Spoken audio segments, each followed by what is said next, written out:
this into all perspectives. Close the loop, responding to concerns and questions as a unified board. Model the professionalism we expect from all members of the district and customer service oriented. Assume positive intent, be positive and respond. Okay. Yeah, you need to share this end, share that one. Okay. Hopefully by the next one. Okay, we'll call the meeting into order. It is now 5:00, no, it's still 5 o'clock. And we'll have a roll call. We'll start with Mr. Terrazas, Present. Ms. Murillo, Present. Ms. Begay, Present. Ms. Dean, Present. and myself, Gilbert Guadiana, present. So everybody is here. We'll now move to the Pledge of Allegiance.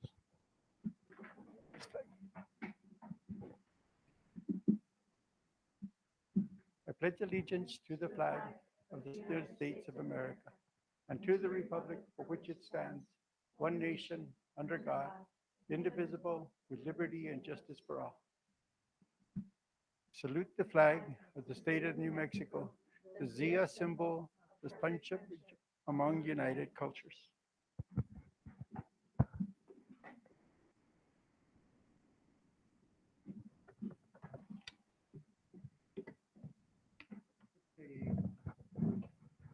Second part is the public input on agenda items.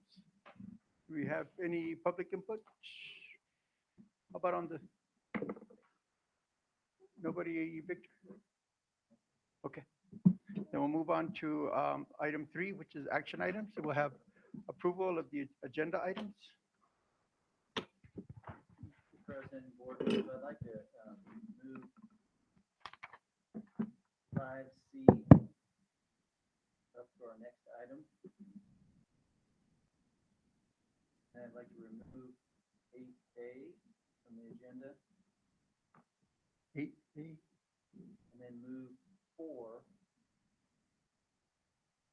up to behind 5C.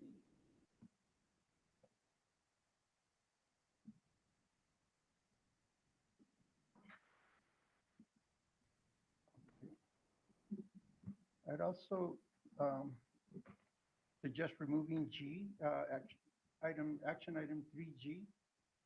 It's really covered under a different.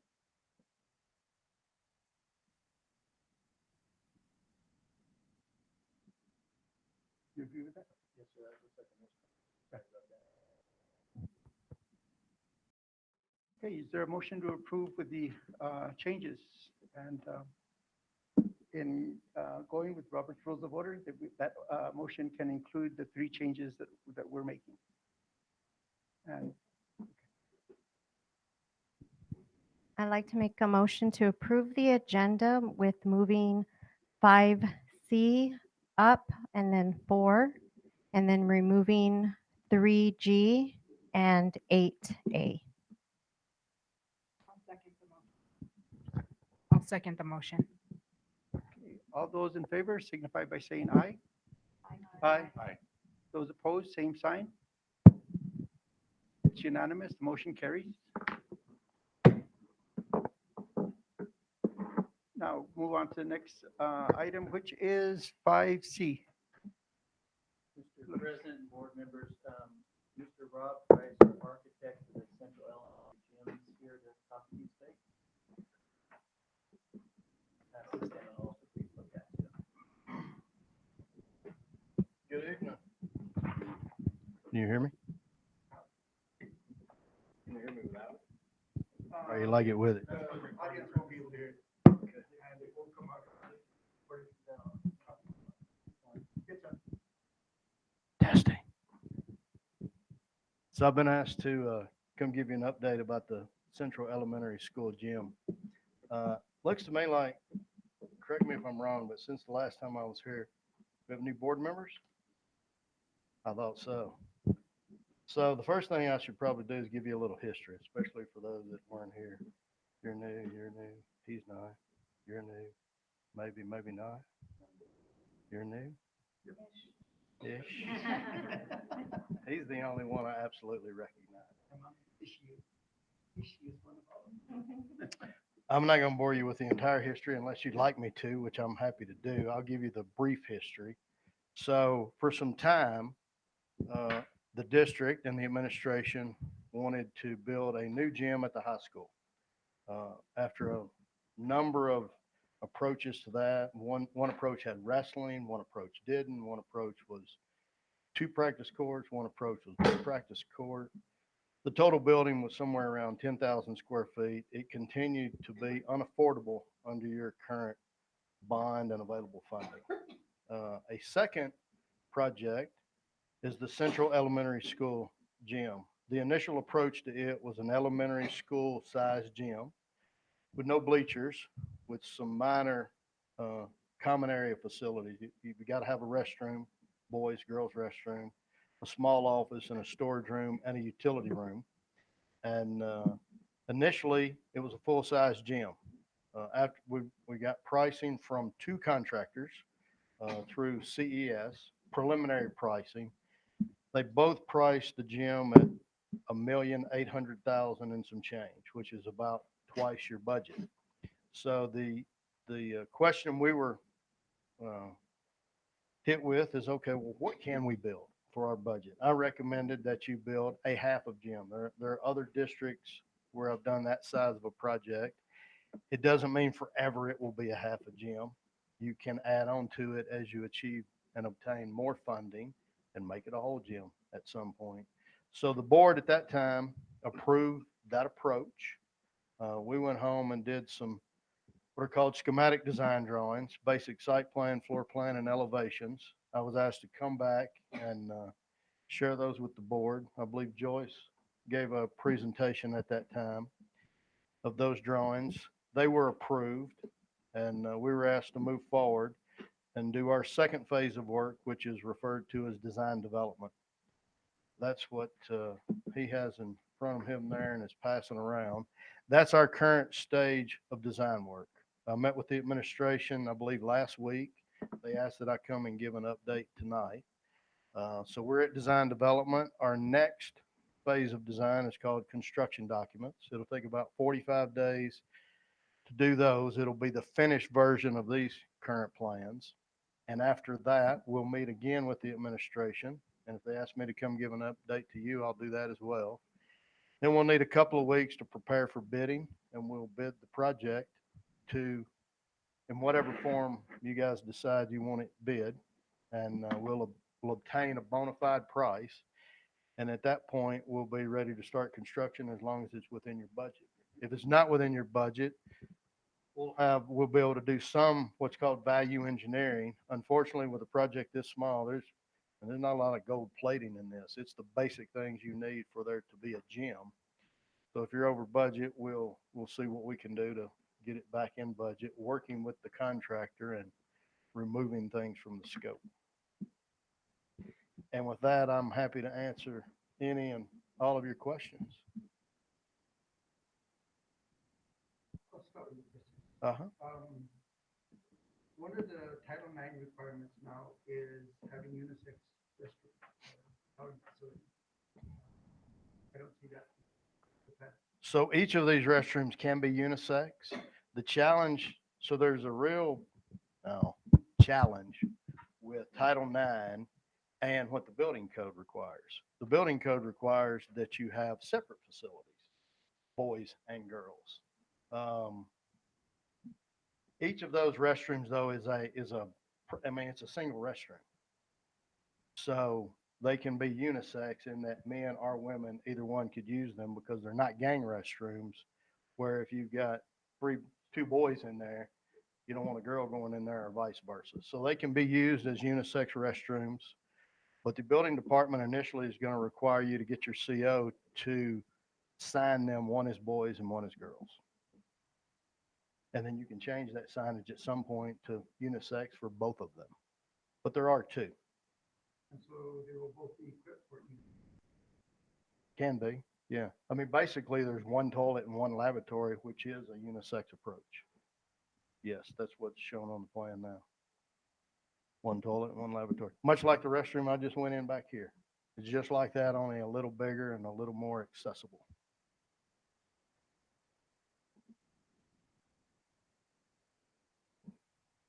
Is there any other questions?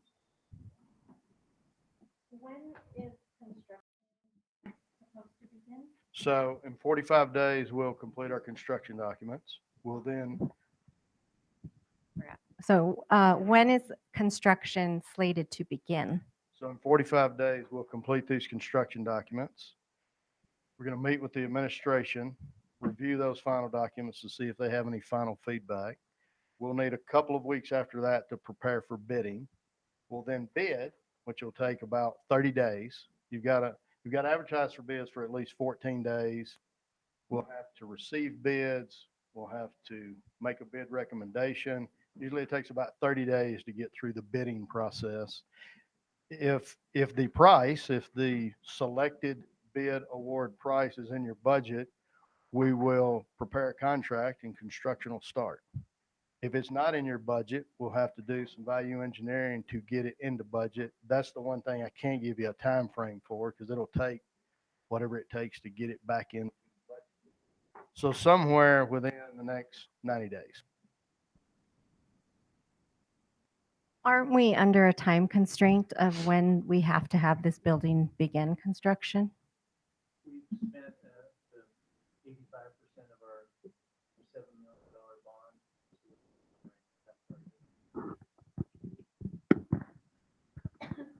bond. We've spent nearly 85% of our bond amount, so we're going to be in compliance with the bond requirements. Okay, but we should expect 90 days. Give or take, yeah. So since you asked that question, though, I'll give you some additional feedback as to what construction looks like. So forever, for the lifetime of design and construction, once you get to the point of a contract, owners like yourselves are used to seeing construction forces hit the ground running, and they start trenching. They have their mobile trailer on site as their construction office, etc. With the supply chain deficiencies that we have now, that's no longer really the approach.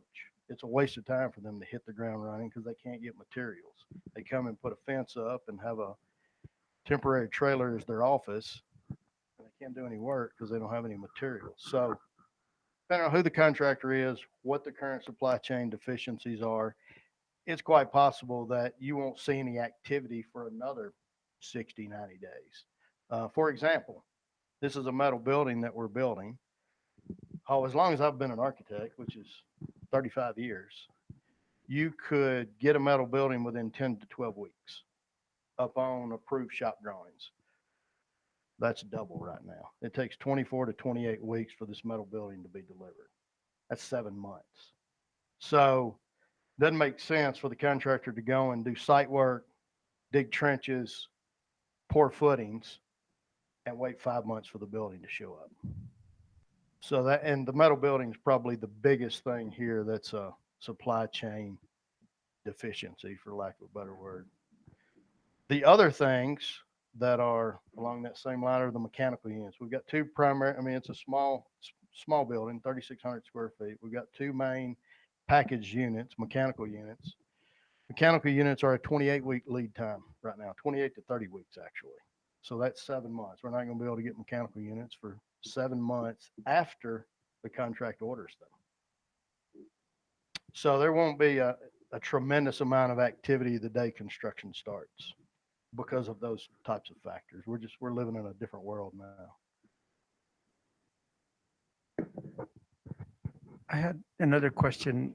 Does this pose any changes to the existing pond or whatever that reservoir is called? No, so with the meeting I had with the administration, our civil engineer, Pam Weber, who's from Silver City, came and we had a discussion about the pond. I understand there's some work proposed for the pond. The drainage from the runoff from this site is going to run out to the street, run down, run over to the pond, just like it would if nothing were being done to the pond. As we understand, there's some modifications, possibly some enlarging of the pond. We understand there's definitely not a decrease of the pond intended. And based on its current capacity, it'll hold what we're going to run over there. So no, this project doesn't include any adjustments to the pond. Thank you. Sure.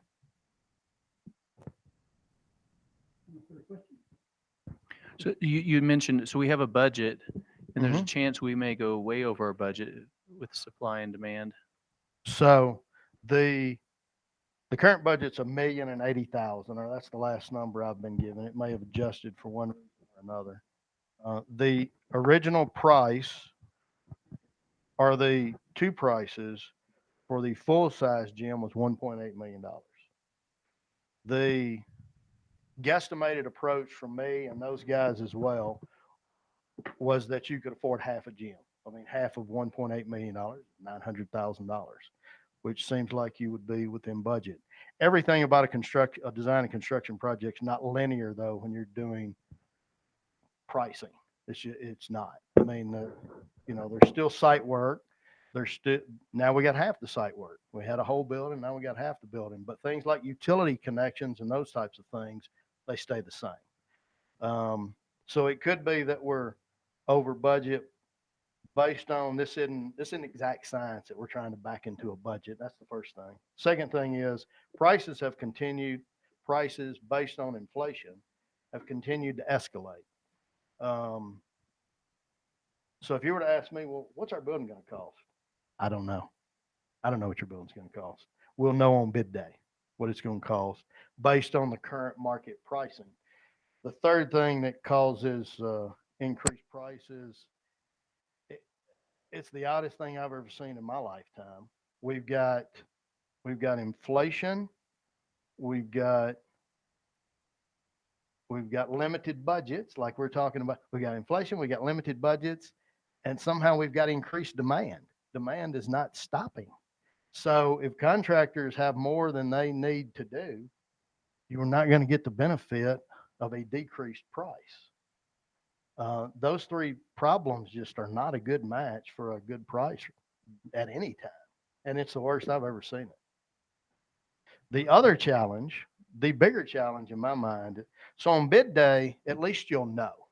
If you're out of budget, you will know, because we'll have the prices in front of us, and together you can make some decisions about what to do based on what those prices are. The biggest problem we have is based on, historically we force contractors to hold their prices for 60 days. You can't do that now. The inflation and the supply chain constraints are causing suppliers to increase prices. We could get a bid on bid day, be in budget, contract with the contractor to build the building, and get a price increase on the metal building, because steel is one of the things that's in play in terms of ongoing price increases. You could get a price increase 3 months after construction starts. You can get a price from a vendor that says, well, steel's gone up 6.3%, and here's the additional money we need to fabricate your building. That's the biggest challenge. And it's an unknown.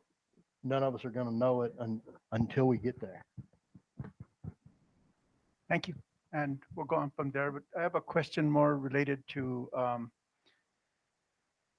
something we don't have a response to yet, but we need to point out that this initially was intended to be a wrestling gym. That is no longer the case, and we need to account to the public where that is in the relative future. So we can start looking at, we'll be getting the master plan probably by the end of this month. The end of this month, they've had a few delays, but in fact, it's in your packet, the email I received from him, but he said by the end of the month. And do you know if that includes that gym, the wrestling gym?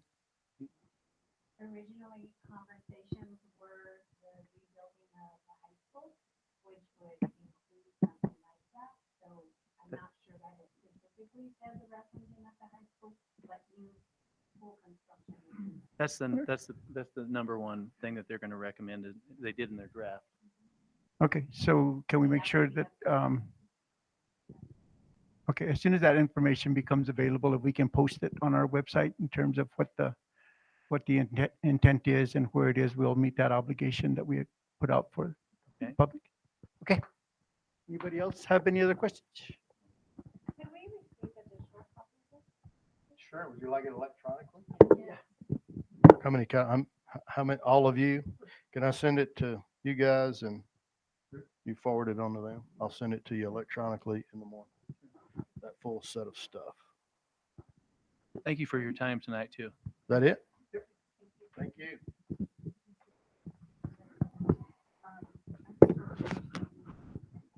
Mr. President, I was told there's no YouTube streaming tonight.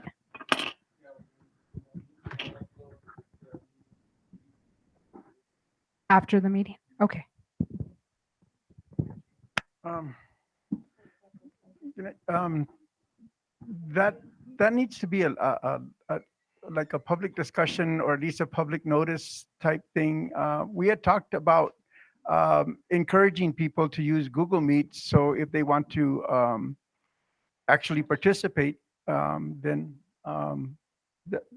they could do it that way, but letting them know that if they were looking at YouTube, they weren't going to be able to participate.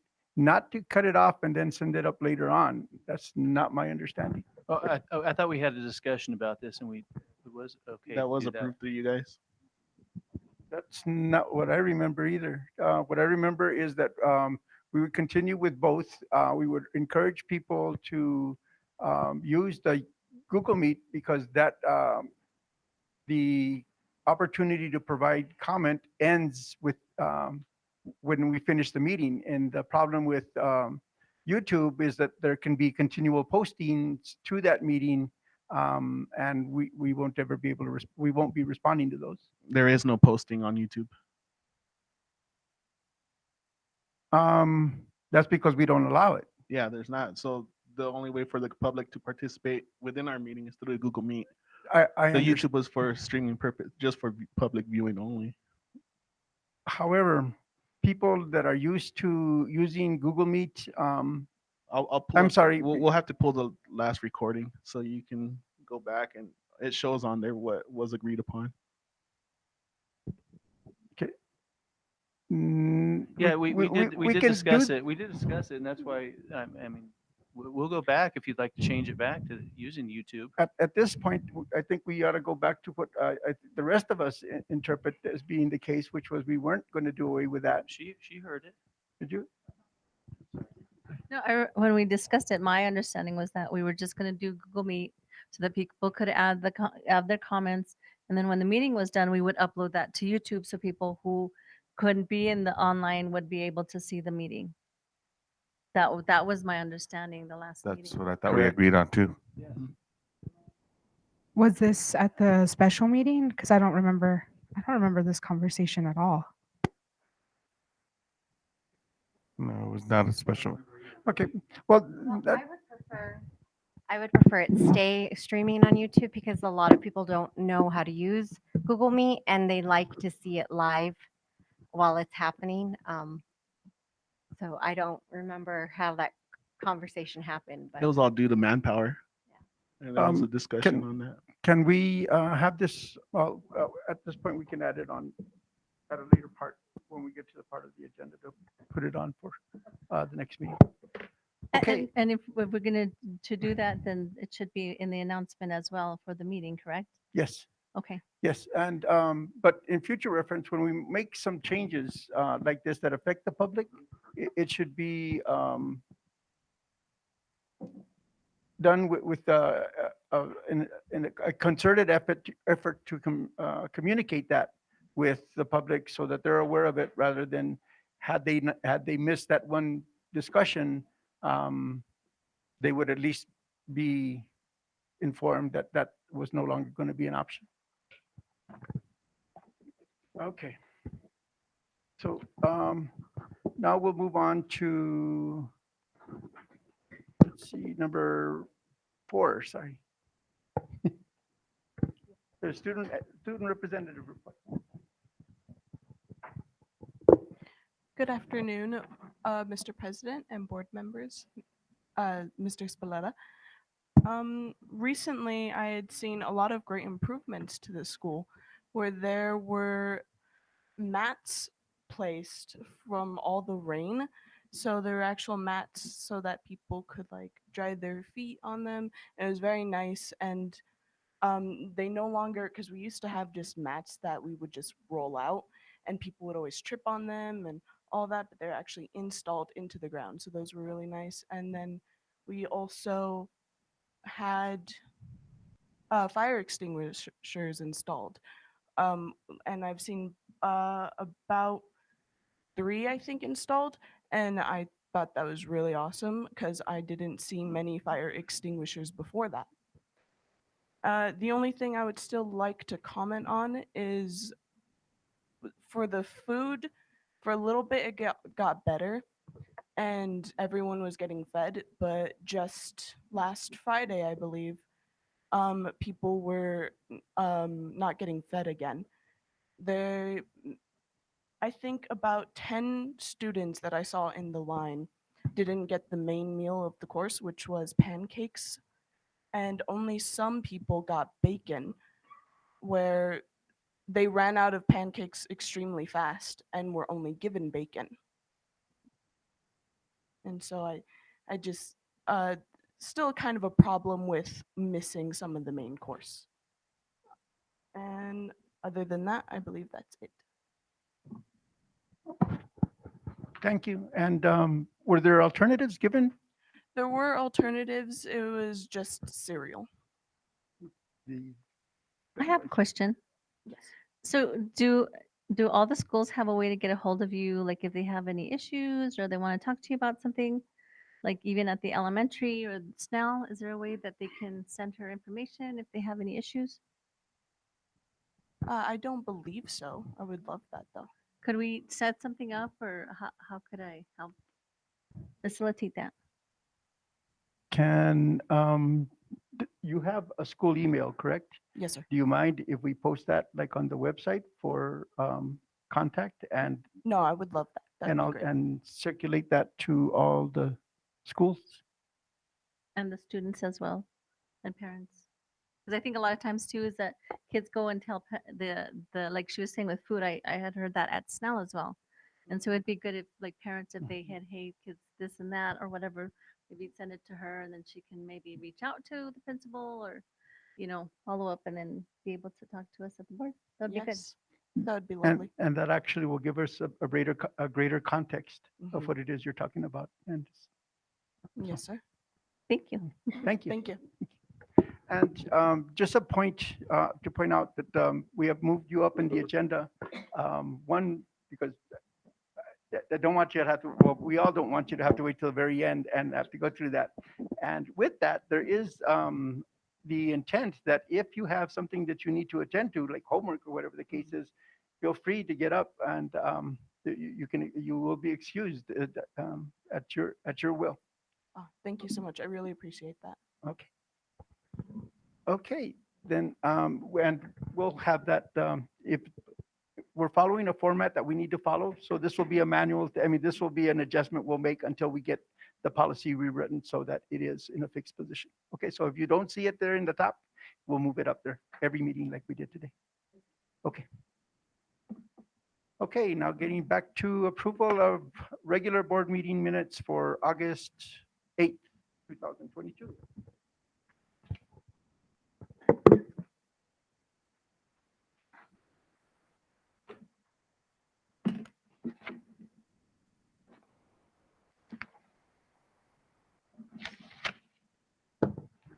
I'll entertain a motion to approve the minutes for August 8th, 2022.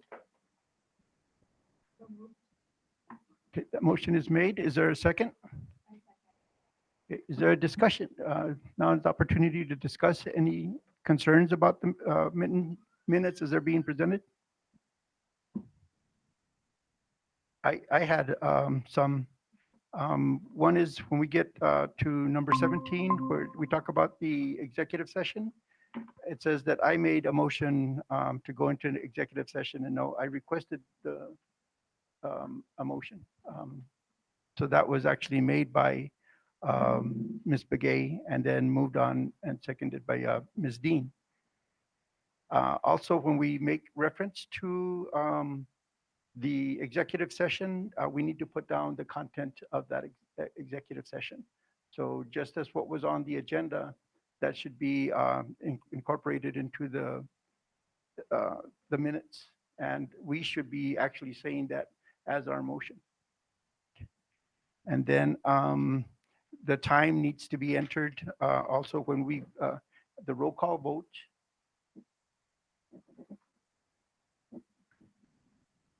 The time that we, and the result of that vote, and the time that we enter into the closed session. And then on 18, similarly, when we reconvene, I didn't make a motion to go back into regular session. I requested that, and that again was done by Ms. Begay and seconded by Ms. Dean. And the same thing, the statement as to why we went into closed session and an assurance that the discussions we had in that closed session related only to those items that were prescribed under the agenda for that session. Then the time the time that the closed session, well, actually the roll call vote, and then the time returning back into open session. Would you like us to redo those for next time? Yes. Okay. And that way we can, we can approve them now based on, with the contingency that those changes will be made. We'll do it. Okay, anybody, so can there be an amendment to the motion? I'd like to make an amendment to the motion that the minutes would be corrected and as they pertain to the closed session. And to be descript on items mentioned. Second? Okay. All those in favor to amend, to approve the minutes of the August 8th, 2022 with the changes regarding to executive session? All those in favor, please say aye. Aye. All those opposed, same sign. Motion carries unanimously. Okay. The next, the minutes for August 22nd. I'll entertain a motion to approve those minutes. I'd like to make a motion to approve the minutes for Monday, August 22nd with some changes that will be made. Okay. And is it discussion? So one change in approval of agenda items, it has that it was seconded by 2 people, and maybe going back and seeing exactly who it was seconded by, clarifying that. And also I should be spelled A-Y-E.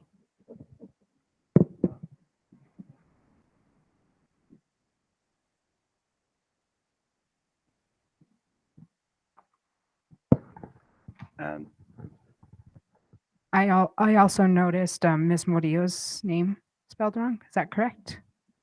Yes. In the roll call, and I think I saw it throughout too.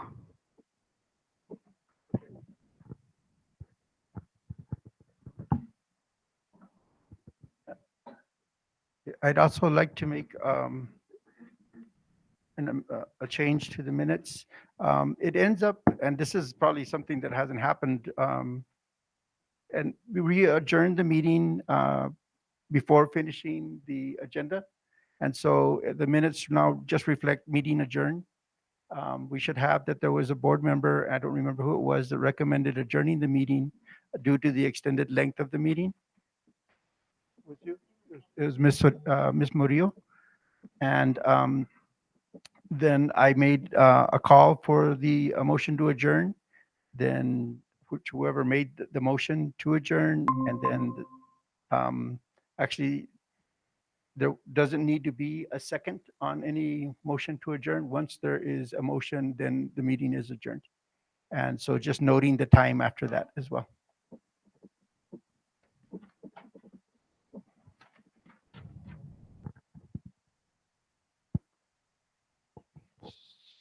So the motion to accept the minutes with some changes, can you kind of enumerate the changes?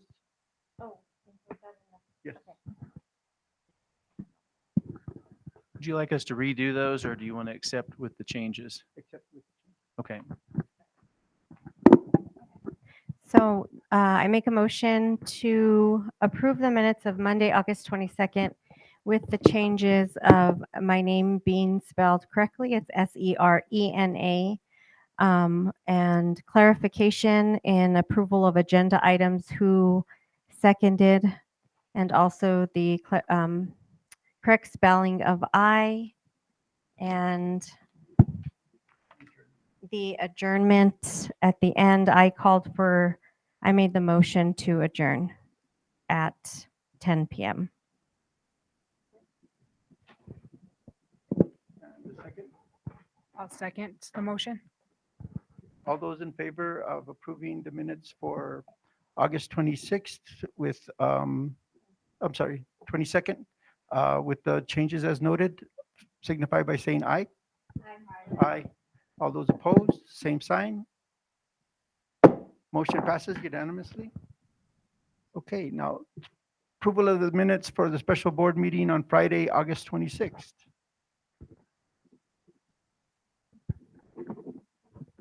I'd entertain a motion to approve those minutes. So moved. Is there a second? A second. Okay. And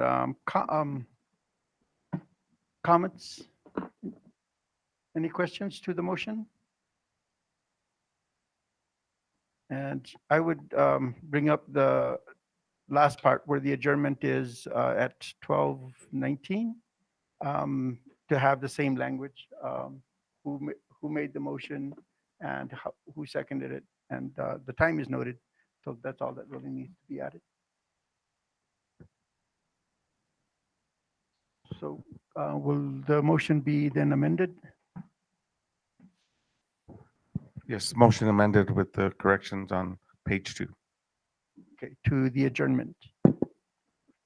Second?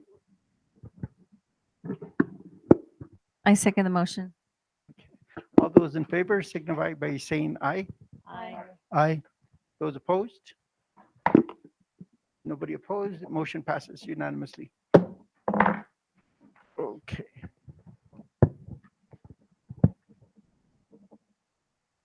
Now, the toolkit, now we're going to move towards the approval. Next item E on the agenda is approval of New Mexico PED toolkit.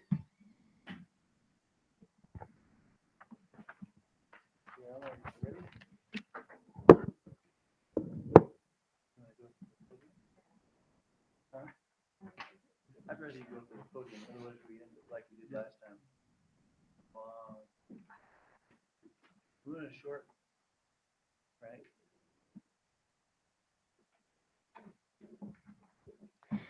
Mr. President, members of the board, Superintendent Spalletta. So at the last meeting, we tabled this. The board had asked for a survey to be put out. So the survey was put out to all staff emails. It was also advertised on our social media sites. We had 77 responses. The questions on the survey were based on the recommended changes from PED. So the first question was the statewide requirement to quarantine for staff and students who are not up to date with COVID-19 vaccinations and who are exposed to COVID-19 has been lifted. And the recommendation of the CDC is that close contacts of a positive case wear a well-fitting mask and be tested. What are your thoughts on this? So we had 74% respond that students and staff should no longer be required to quarantine if they are exposed and have no symptoms. 26% felt that they should continue to quarantine if they are exposed. The second question asks the statewide requirement for school workers who are not up to date with COVID-19 vaccinations to surveillance test weekly has been lifted. Which scenario would be more agreeable to you? The two choices, and the top choice was the district should not continue weekly surveillance testing for all unvaccinated school employees. That was 68.8%, with 31.2% saying that the district should continue weekly surveillance testing for unvaccinated staff.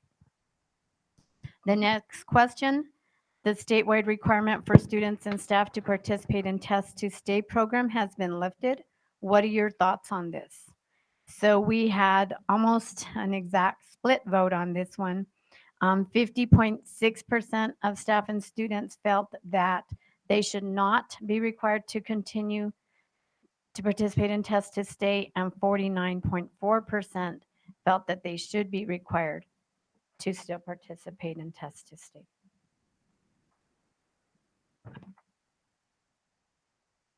So I also did give you a copy of the new toolkit that was published on August 24th. In this toolkit, there was a change to the quarantine definition. That one was updated. It did state that quarantine is no longer recommended for individuals who are exposed to COVID-19, except in certain high-risk settings. Schools in general are not considered high-risk settings, except when they are in high community levels with COVID-19 infections. And then Test to Stay, that whole page was eliminated. But on page 3, there's a little definition of Test to Stay, where it says Test to Stay is a form of modified quarantine that has previously been implemented for students who were in close contact with an individual who is positive.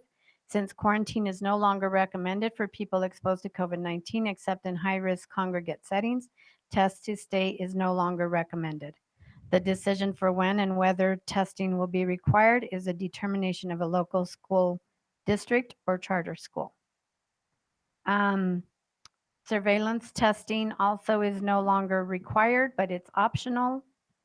And then close contact should wear a well-fitting mask for 10 days and be tested at day 5 following exposure. So those were the changes to the new toolkit. The last toolkit before this one came out in July 22, came out on July 22, 2022. In looking through the current toolkit, also on page 5, towards the middle, confirm isolation of the close contact if that individual becomes positive prior to his or her returning to school. That was new on there. Page 4 was the same as it was in the old toolkit. Page 6 was the same. Page 7 had a few changes because the state is no longer asking as many questions as they were previously asking on the weekly information that's required to be submitted. What the weekly reports need to include now is how many students and staff tested, how many with the vault test, and then how many tested with rapid test, and then how many tested positive. So those are the only 3 questions that we are now required to respond to weekly.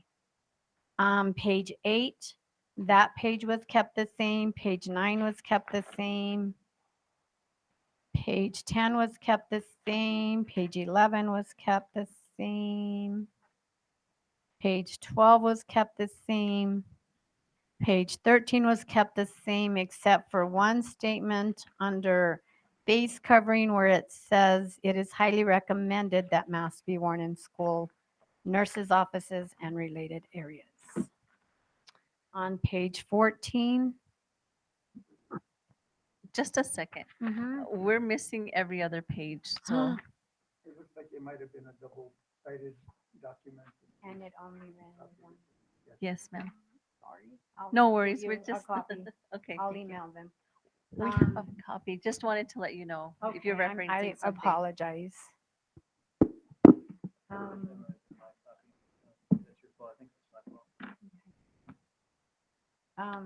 And then on page 14, I don't know if you have this, you probably have odd numbers, not even numbers. Yeah. So most of page 14 was kept the same. The only thing that changed was under enhanced COVID safety measures. It just says greater flexibilities regarding COVID-19 mitigation procedures and processes are now available and to be determined by local decision making. Many previously required safety measures have been lifted, and schools are expected to analyze their local needs for implementation of COVID safe practices. Districts and charter schools should be monitoring school and community levels of infection and be willing to consider enhanced procedures as needed to best meet the health and safety needs of their staff, students, and families. Page 15 was added at the very top. We are required to create and implement a plan for enhanced COVID safe practices. I'm working on that. That's not due quite yet, so I will get that to you before it's submitted.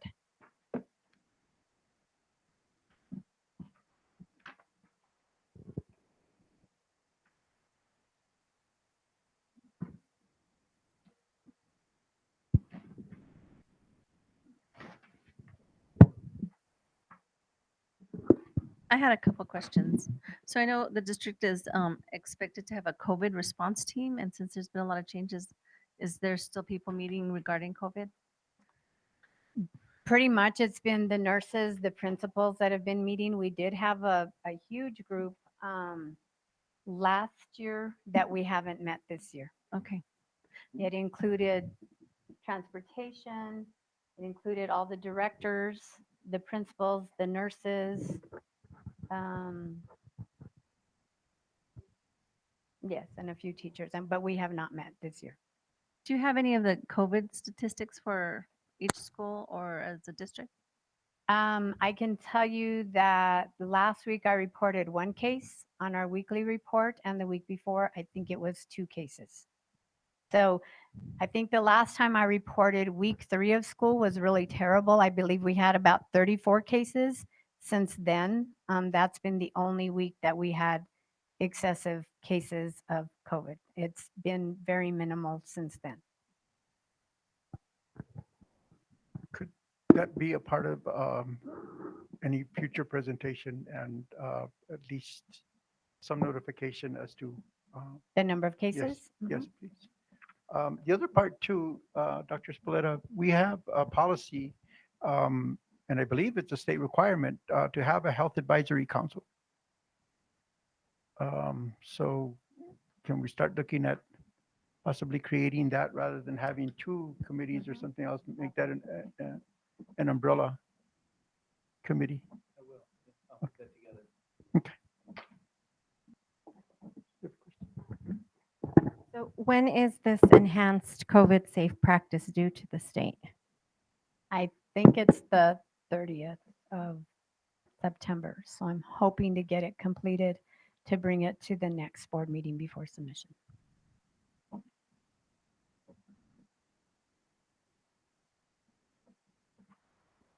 Further questions? Is there any further questions? Nope. Okay, thank you very much, Ms. Guerrero. So that brings us now to item F, 3F, which is approval of bills. I wasn't included. Sorry, Mr. President. On that last agenda item, there's no action on there, so we had it as an action item. Oh, I'm sorry. That's correct. Okay. So we just note that on the minutes that no action was taken. It was informational only. On that one, she just read. So, Mr. President, I have a question in reference to that. So are we going to be following the new toolkit? Are we still going to be following the old toolkit? Because the old toolkit still requires all unvaccinated staff to surveillance test on a weekly basis. Since it was tabled the last meeting, we have continued to do that. And we have continued with all the same protocols prior to the new toolkit since that was tabled. So we need to Okay, so make a then decision. we need a recommendation then. I recommend that we don't do the weekly surveillance testing. It would be to approve the toolkit as Yes, as presented. I have a question, but what about the test to stay about staff who are not up to date on COVID vaccinations? In the survey, it was split 50-50.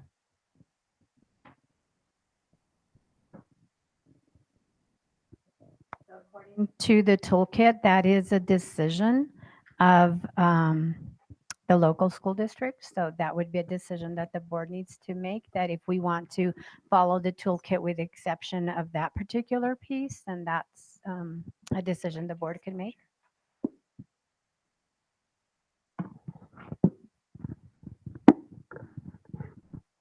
And that would be, test to stay would be for students and staff who are not up to date on COVID vaccinations to test 3 times after direct exposure of a positive individual, right? Correct. Not, okay.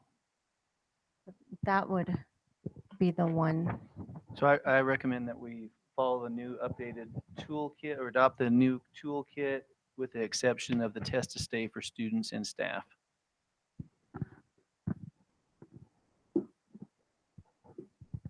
And is it intended or is there any different rules that are applicable to sports? No, still follows the same rules under the toolkit.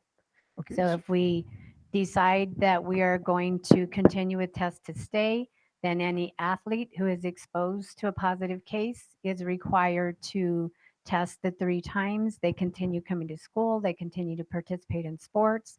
They test day 1, day 3, day 5. As long as they're negative, they continue as usual. okay, but if they're positive, then And they cannot come. very good. Mhm. So restating your recommendation, it is that we're not going to do the requirement for the test to stay. Yes, I'd like to make a motion that we approve the New Mexico PED toolkit with the exception of the test to stay, that we will keep the test to stay requirement for students and staff who are not up to date on their COVID vaccinations to test 3 times after direct exposure of a positive individual.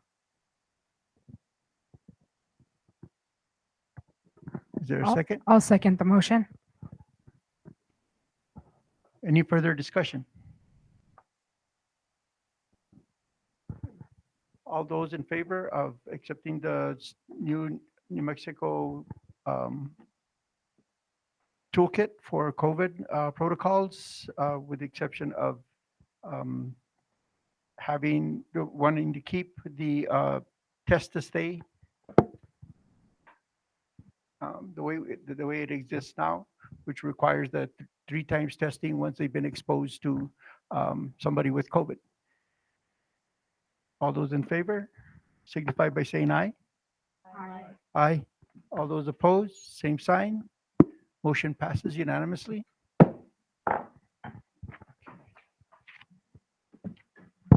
Okay, that brings us to item F, the approval of bills. And thank you for pointing out that would have to be a motion, that had to be an action. I didn't see any bills in our packet. Do we have any bills?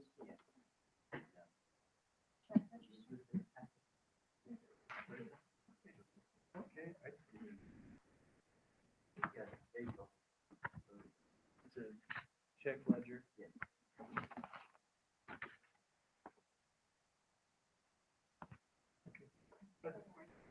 Has the Finance Committee reviewed this?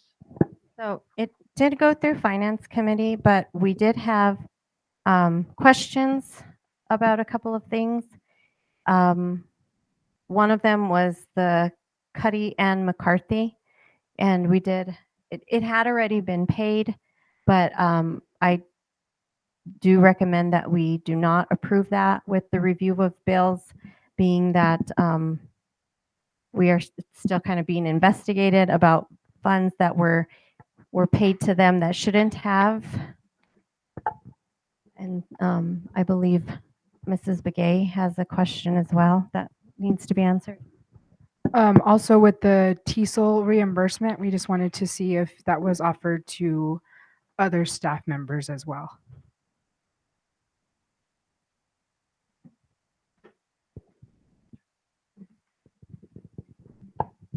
TESOL reimbursement for classes or for tests or Yes, for classes and tests. There was a bill for a staff member, and it was reimbursement for her attending. I a don't believe it class. was TESOL. I believe it was reading. And yes, reading and TESOL are covered for any staff members. Okay, and is that advertised to staff? I We're know working- there was we're a working on flyer. it. We just have to make sure that we follow the Title II rules. And so I've been researching to try to get specific language for Title II as far as course reimbursement. And the only thing I found so far is content areas. So I think that's a language that we're going to use. So we're working on the flyer. Okay, I apologize. This was told to us in the finance meeting that it was for TESOL related training. So yes. Okay, thank you. But I think the point that we're trying to get to is how is it that one person knew and others did not? There's in the past that have had their tuition reimbursed as well. It's not just this person. It was just this person this year, but last year we had another person that had theirs paid for as well. So there was 2 people last year? One the year before and one this year. And do we know about how many people attend these classes that have this reimbursement? I can't answer that. I'm not sure how many. The 2 people that we did reimburse, they both worked on their masters in reading. So those are the 2 that I'm aware of. They did get reimbursed for their reading classes, not specifically their master's classes like the history and philosophy and the methods of research and that other class. Those are not covered. But the content class of reading, those are covered. Okay, We were told this was a bilingual class, if I recall. It was a bled Bilingual class. classes are covered as well. Well, for TESOL, right? Would bilingual be a bilingual 500 class be taken for a reading endorsement? They may have to take another class outside the area. Okay. We do require them to submit a copy of their degree plan. So it had to have been on their degree plan for it to have been approved. Okay. So we were just wondering how it was, how were the teachers made aware that that this reimbursement was being offered? Teachers are generally told, I can't say that there's been a flyer or anything put out there to let them know. I think it's just been word of mouth more so than anything. Okay. And word of mouth seems problematic when, you're requiring certain teachers to get certain endorsements like TESOL, right? I know some teachers are required to get TESOL endorsements, and certain teachers are being made aware of it through word of mouth, while others are having to pay for it. It just does not seem fair. And any teachers that we would be requiring to get TESOL, those would be covered. I'm not aware of any teachers that we've required to get TESOL endorsements.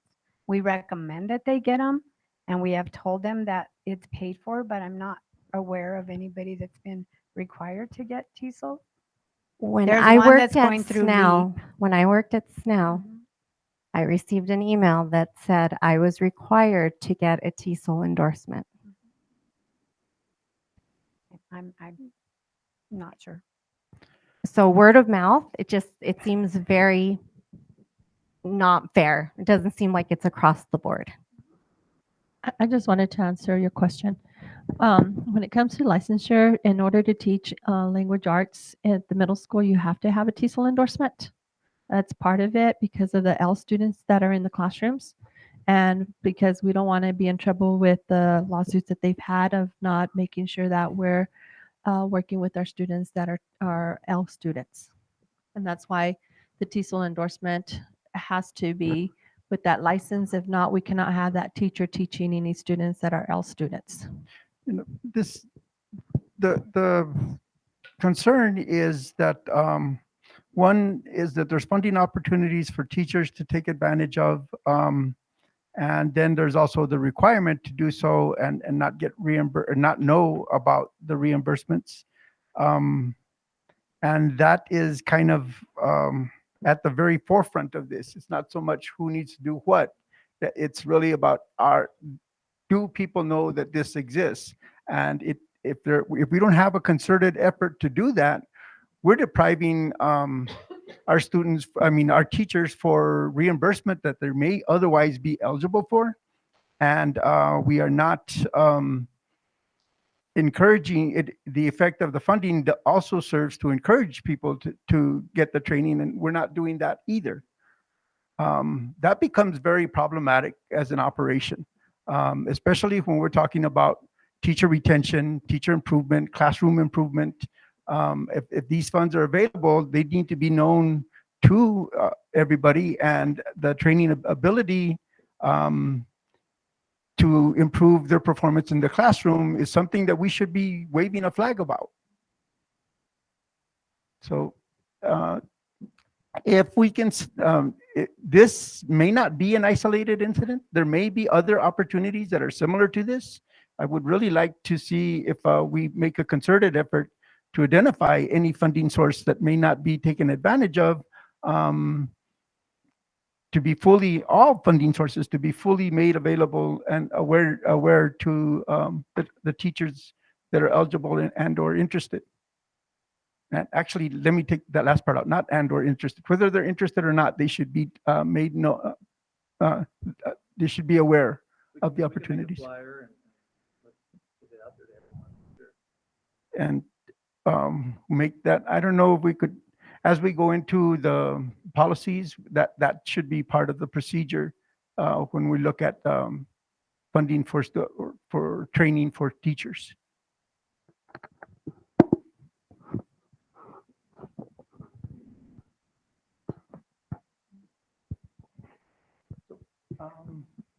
So we move to, so there's a motion. I'm sorry. I'd like to make a motion until we get some of these questions clarified. I move to table the review of bills. I'll second the motion.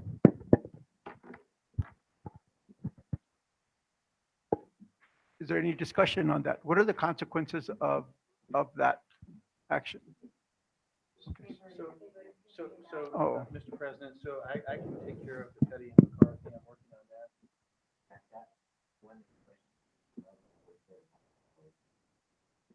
Has been voided? Very good. Thank you. But I am reviewing all of the bills for the last year and a half. So. Okay. And I'm in contact with the law firm also. The vote is just kind of, all these bills have been paid already. It's just more for show, kind of. But I just think we need clarification on these things. And is the Finance Committee moving into, well, I can ask that during the Finance Committee report. So, okay, so there's a motion, there's a second to table the bills. Call for a vote. All those in favor of the motion signify by saying aye. Aye. Aye. All those opposed, same sign.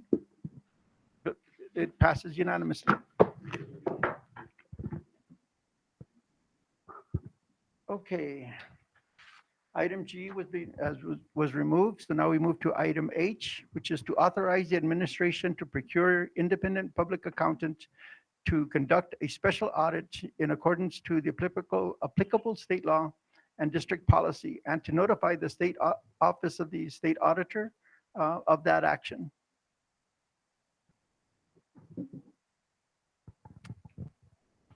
I would entertain a motion for, I'm sorry, would you make a recommendation for that motion? I recommend approval to procure an independent public accountant to conduct a special audit in accordance with the applicable state law and district policy, and to notify the state office of the state auditor of that action. Okay, and that would be to authorize the administration to do that, correct? So I've been in contact with them and I just need your authorization. Okay, may I have a motion?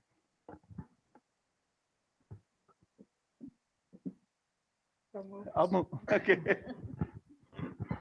So move to authorize the administration to procure an independent public accountant to conduct a special audit.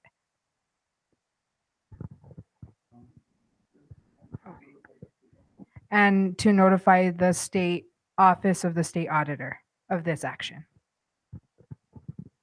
Is there a second? I second. Any discussion?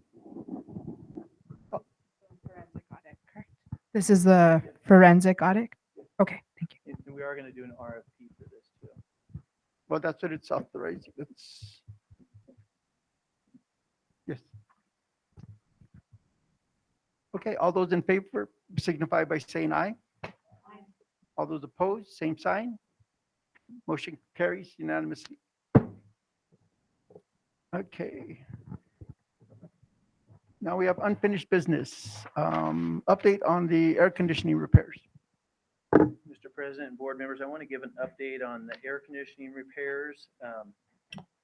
Last time we had a pretty lengthy discussion with our maintenance HVAC person. So there's 4 units at Snell that have not been fixed yet. 3 of them we have parts for. I believe he actually got started on them today, so they should be 3 out of the 4 should be finished soon. We're just waiting for parts on the 4th one. I know we had a long discussion about mini units for the high school. So we've ordered those. We're just waiting for those mini units to come in.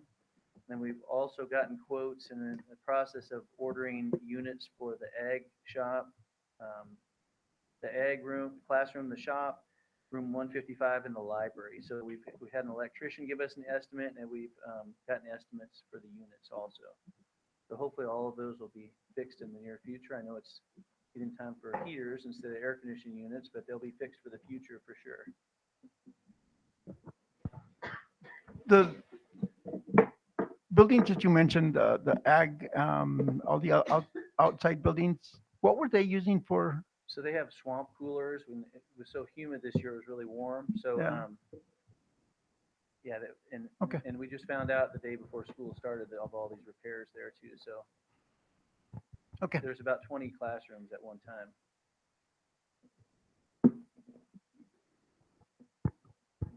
Sorry, Victor.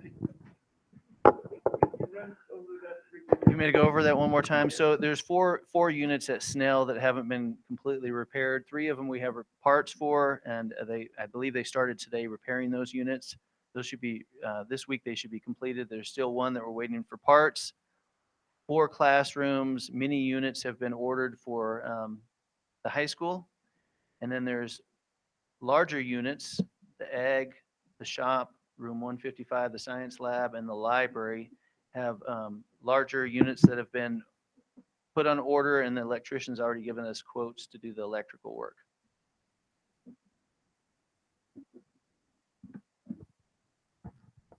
Any timeframes that you can provide?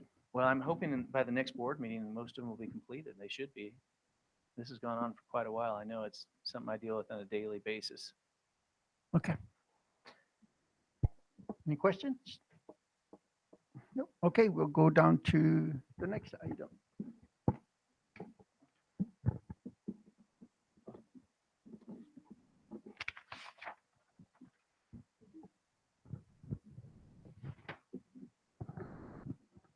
Okay, the next item calls for the update on roofing repairs. So as we spoke last time, also all of our buildings, we had a lot of rains and every building was leaking pretty bad. We were able to work with the warranty for Bayard Elementary, and so that company came out and did the repairs right away for Bayard. Hopefully all of them are fixed. It hasn't rained, I don't think, since they've repaired it.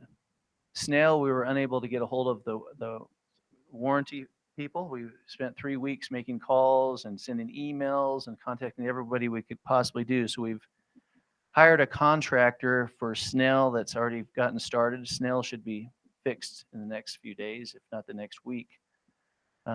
San Lorenzo and the district office are in need of larger roof repairs.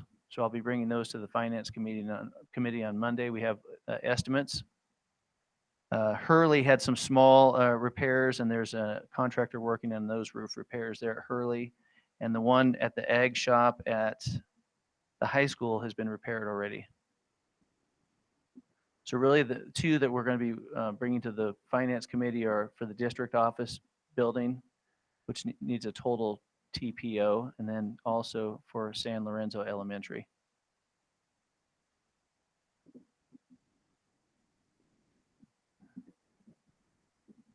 So we should have warranties on those roof repairs as well.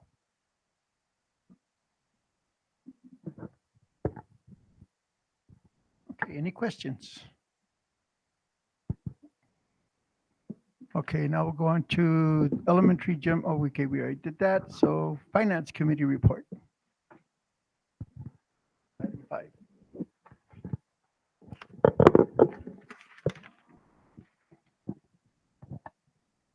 So the Finance Committee met on August 29th, and we did the review of bills, which we just covered. Oh, do you want me to do it, or do you want Frank Ryan to do it? Okay. Oh, okay. Sorry.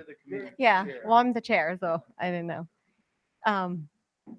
So we did the review of bills, and we had finance summary on there, but I didn't get it on my, we didn't have it on there. We talked about staffing, that they are still looking for aides and some cafeteria workers, and that we need to work on the salary schedule, which is a standing item.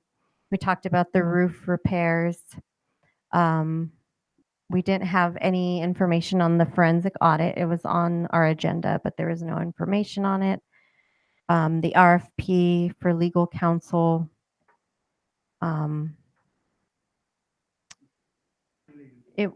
Yes, related to the forensic audit. Mr. Ryan said he will give us a year of information on our bonds at some point, and that we asked about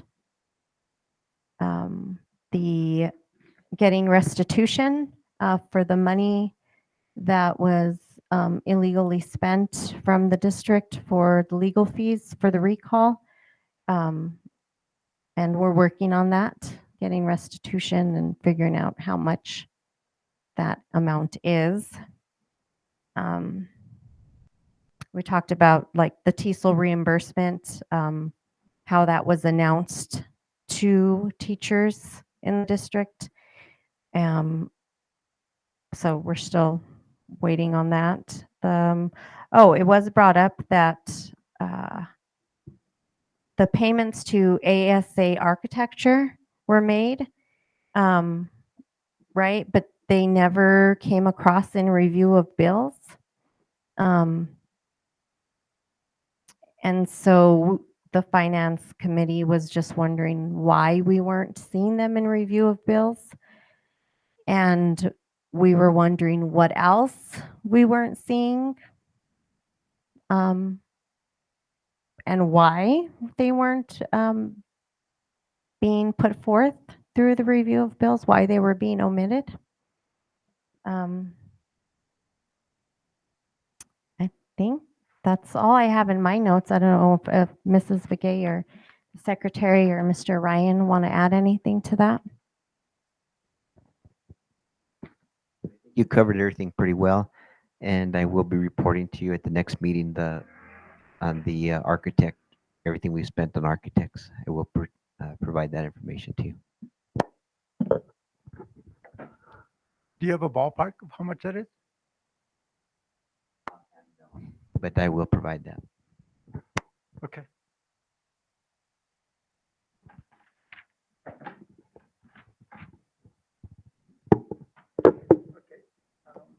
No further questions? Finance Committee? No further questions to the Finance Committee? Okay, then Audit Committee. The Audit Committee met on August 31st. It was an entrance conference with Jaramillo Auditing Group. President from the board was Ms. Dean, Ms. Begay, Mr. Terrazas, myself, and community members included Steve Armendariz and Robert Esqueda. Frank Ryan was also there as in his capacity as finance director. We still need a parent to be a public member of the board. We have two public members but neither is a parent, and so we're still soliciting just through word of mouth, but we should probably post that in the website that we need a person that is a community member that's willing to be a participant in this committee that has a child attending school. The discussion of starting the audit was kind of eclipsed by the effort that we're looking at going forward with the special counsel and the review of questionable expenditures from the prior year, which puts our audits in a precarious position. One, for going forward with the audits that we're looking at doing, we need to submit a letter called an 1266 letter, which informs the state auditor that we're going to be conducting audits related to expenditures that may not have been appropriate during the previous fiscal year. That puts the audit pretty much on hold. There can be, we can ask the audit firm to go ahead and do the audit, but they would have to issue a letter of qualification saying that that we would not be able, they would not be able to make a full commitment in terms of the funds being accurate until these audits are concluded. So part of that request on the 1266 would be for an extension, knowing that we're not going to be starting the audit on time to get anywhere close to finishing it by November 15th or mid-November date. That would be the deadline. The other significant impact that possibly may have is that may affect bonds that we're going to be putting out for sale sometime around spring of next year. These are the technology bonds. And so the advice there is to seek bond counsel's advice as to what the impact is of having a late audit.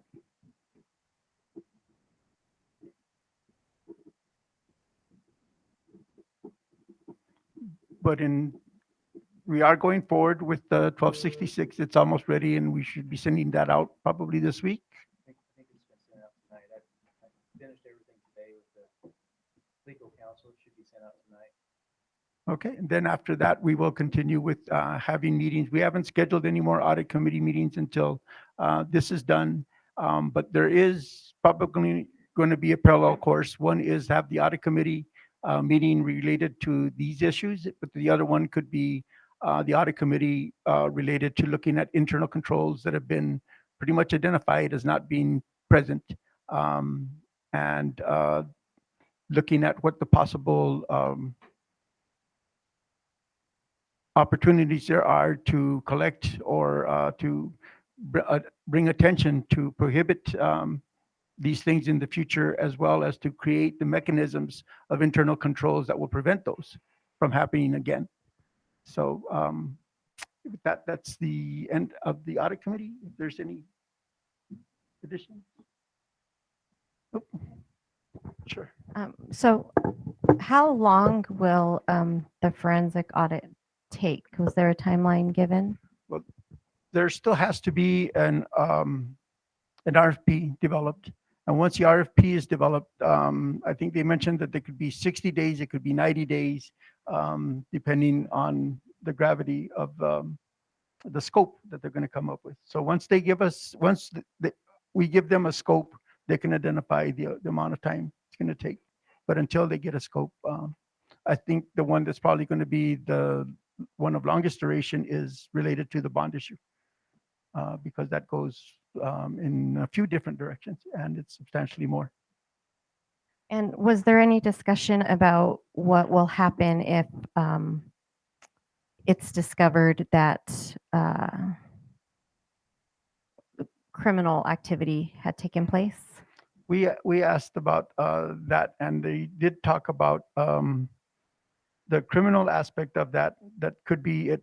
That would be something that the Attorney General's office could file. We could file a civil case against that. Also, both could have penalties of financial penalties. The criminal one could also have the penalty of incarceration. Thank you. No further questions? Okay, then we'll go back to Superintendent's report. Striking A as using union president and starting with B, the entry plan. So I just wanted to update you on my entry plan. This second part of my entry plan, I'll be doing some staff town hall meetings, actually going through and cleaning up the district warehouse and maintenance area, visiting some local churches, developing a public relations plan for the district, getting together with the Cobre alumni. Also be doing the community listening learning sessions, which we spoke about last time. And I'll be teaching some lessons in some of the classes too. But those are just some of the many things I'm going to be doing during the second part of my entry plan. I already had really good feedback about your lunch with the kids at the school. Yeah, they were, oh, sorry.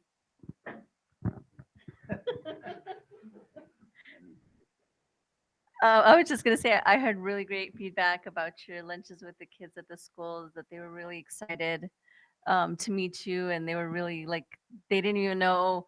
They're like, what some of the kids were saying, like, who is he? What does he do? And so the principals were saying, well, that's kind of my boss. And like, really? You have a boss? It was really cute. So I was just thinking that we had a really good feedback. The kids had really great feedback with that. So awesome.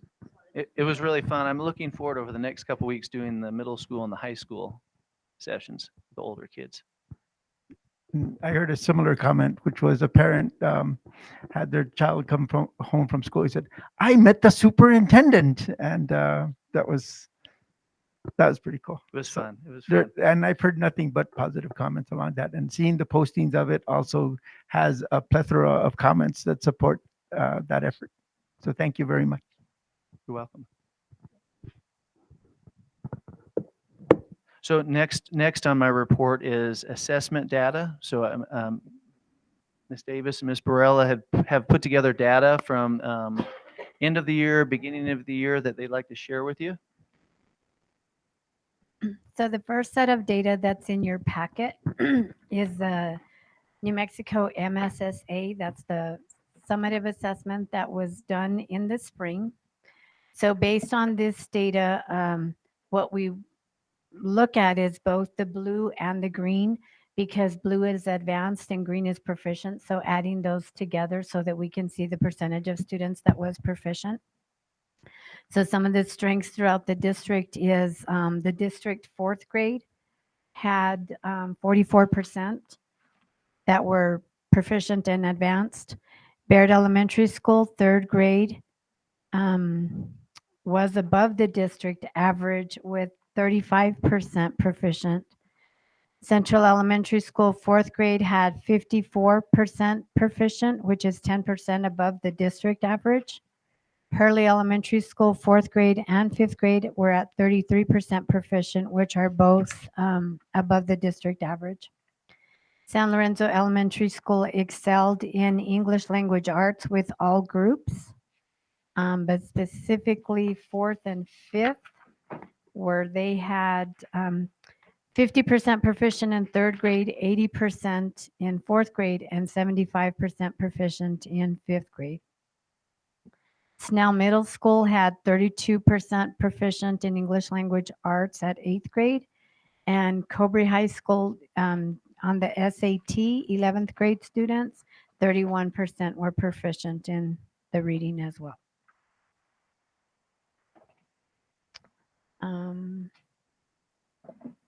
When we look at the math data, math continues to be a struggle across the district. There was a couple of highlights looking at the summative MSSA data in math. Central Elementary, fourth grade, scored 40% proficient. Hurley Elementary, fifth grade, had 58% proficient. And San Lorenzo, all grades, with 40% proficient at third, 40% proficient at fourth, and 50% proficient at fifth grade. How does this data compare to last year's and then also the state average? Is there any? I'm not sure what the state average is yet. It doesn't compare to the year before because we didn't do summative assessments for 2 years. Oh, So we don't, so this is like starting a new baseline data information for us. But the state data should be available and we can compare that. We're comparing ourselves to ourselves. And so having a different comparison, especially a state comparison, would be very useful. So I just had, did you get any feedback from the schools or the teachers regarding the scores? Like, what do they feel like the areas that were, I mean, obviously concerning, showing by the data, but did they have any feedback? Was there any? Are you talking about through the each summative assessment or all the data as a all the whole? data? I mean, like I know teachers meet and they talk. So Yeah. was there any feedback or that you heard about like what they felt they could improve, what's needed, stuff like that? I'm not sure that the MSSA data has been shared with all teachers. We are having a principal meeting tomorrow, so we are going to give them copies of this and review this data with them. So I'm not sure where all the schools are with that. I can tell you at Central, I could have sworn I sent it out and was told today that I don't think I did. So I'm double checking my emails to see on that. So I'm not really sure on that one. I know the benchmark data, which is the next set of data that you have. One of the decisions that we made last year was to be a little bit more consistent. So we're using iStation in grades K1 and 2. And we're using Mssa grades 3, 4, and 5. At the middle school and high school, we're using NWEA data. Last year, the middle school went with Mssa data, but they didn't feel like that was giving them enough information that they needed to be able to make instructional decisions. So this year, they went back to using NWEA.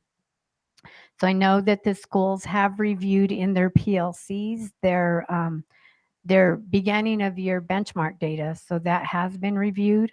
I know that usually at the beginning of the year, our scores are a little bit lower, but I know that by the time we get to the end of the year, we have a really big proficiency rate across the district. For example, with iStation EOY last year for grades K1 and 2, we ended the year at 79% proficient. Right now we're at 40%. So we do have growth to make, but we've got all year to do that. We also know this year that iStation did increase the scale scores by 90 to 100 points. So we could be scoring the same as we were scoring last year, but because the bar has been set a little bit higher, we may show that we're not as high as we were performing last year if we were to compare it straight across.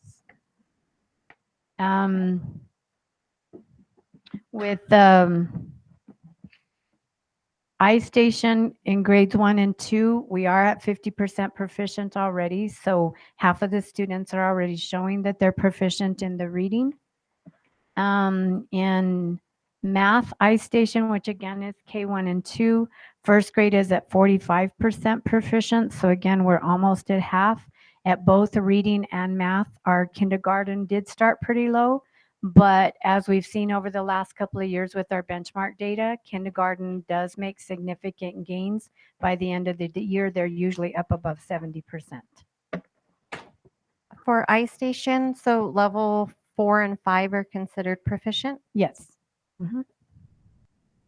Is there any way that just for me, because I look like the data, but could it be more like broken down? Like exactly what are they like people that are at the students that are at like 30% or like nearing proficiency or novice? What exactly are they novice in? Is it, Yeah, it all depends on individual students because even when we look at the data, like you might have a student that's showing at level 5, say for example, which is the most proficient overall, but then when you dig down deeper, they might be a level 5 in most areas, but they're level 1 in spelling. So we do dig deeper to look at that data so that we can provide differentiated instruction within the classrooms. So it could mean different things for different students. so is there any data that is like school-wide that we could look at that says across the board, this is what these students are nearing proficient or novice areas? So that, I mean, because there's always the end, you know what I mean? Like the low and the high, there's always, but in the middle, like what are we missing? Like what's being missed?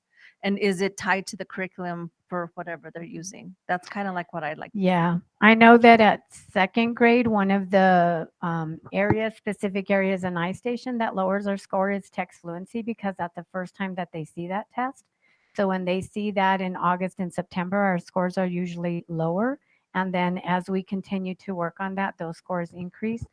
I can tell you, historically, probably spelling has been one of our areas that brings down our scores and vocabulary. I have a few concerns. But one is we have, you're presenting the data, but what I'd really like to see is the analysis of the data that says, okay, this is what we're doing to address that. We've identified issues that have made this circumstances what it is now, and we're addressing that.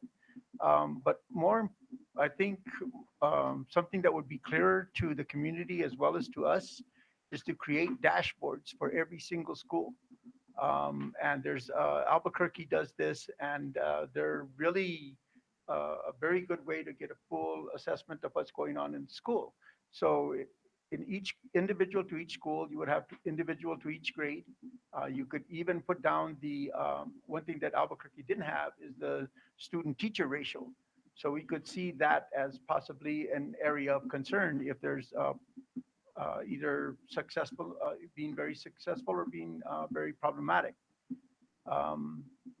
Also, rather than having different pages to go through, all the different results can be summarized in that one page, and give us a better understanding. The historical data would be really good. But most importantly, the current data and if you identify deficiencies, what is the recourse?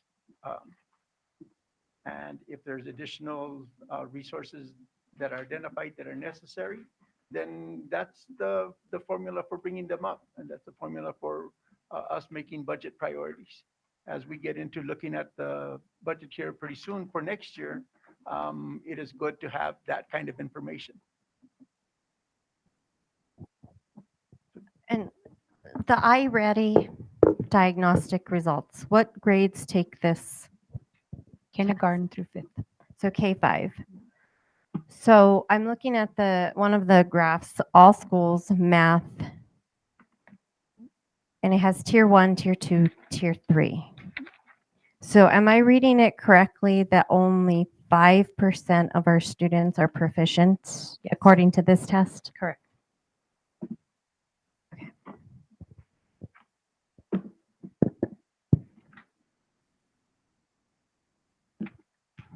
And iReady is our elementary math curriculum. So this test is an additional test that's given again for K through 5 as part of the math curriculum.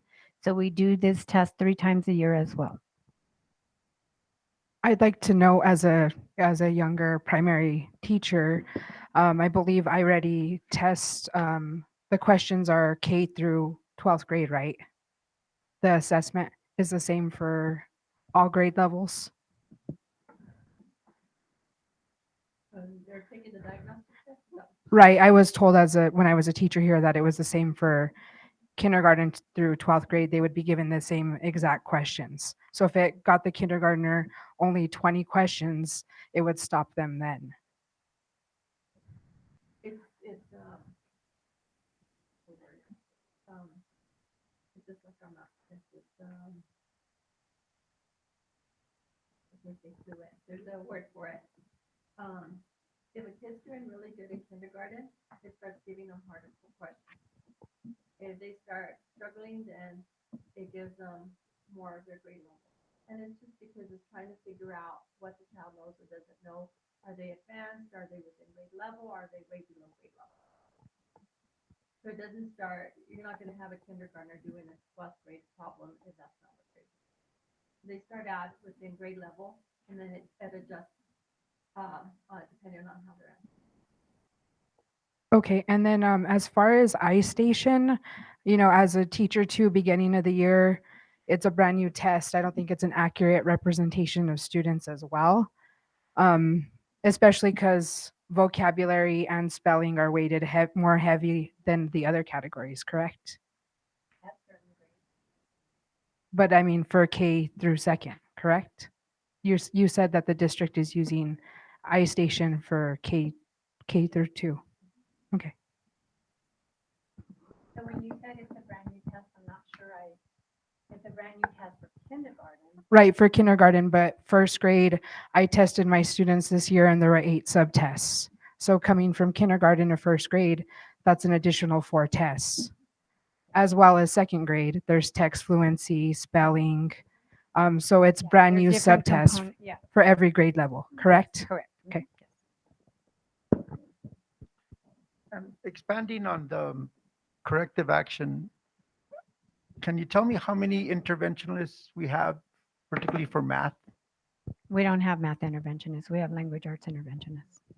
When We do have one at Bayard, but that's because of the family income index. So there is one math, one at Bayard. when your numbers are this low, this is not something that an interventionist can tackle. This is a district problem. This is a curriculum district issue. And I did email and ask for a list of curriculums that the district is using and when they were adopted. Do we have that information available? No, because I was asked for that this morning and I Okay. had a school to run, so I was not able to Okay. get that. So I'm hoping to get it. So Okay. you wanted the curriculum and when it was adopted? When it was adopted. Yes. Because, you know, Mr. President, you just asked that question and with numbers like this is not a student by student, school by school, teacher by teacher. This is a district problem.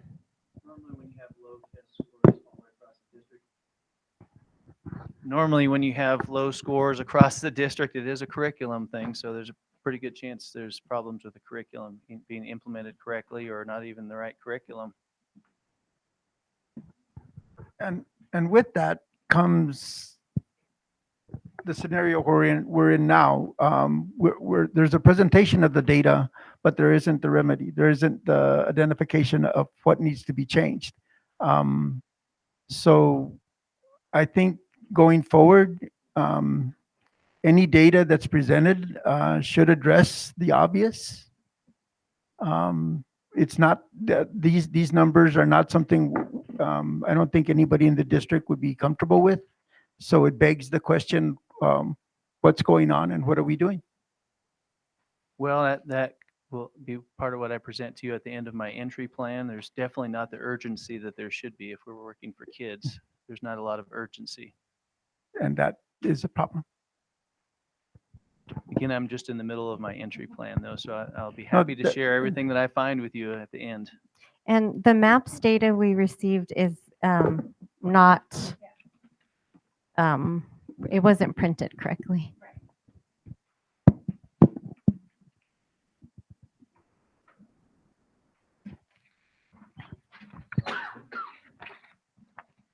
So one page is personnel and one page is for the high school.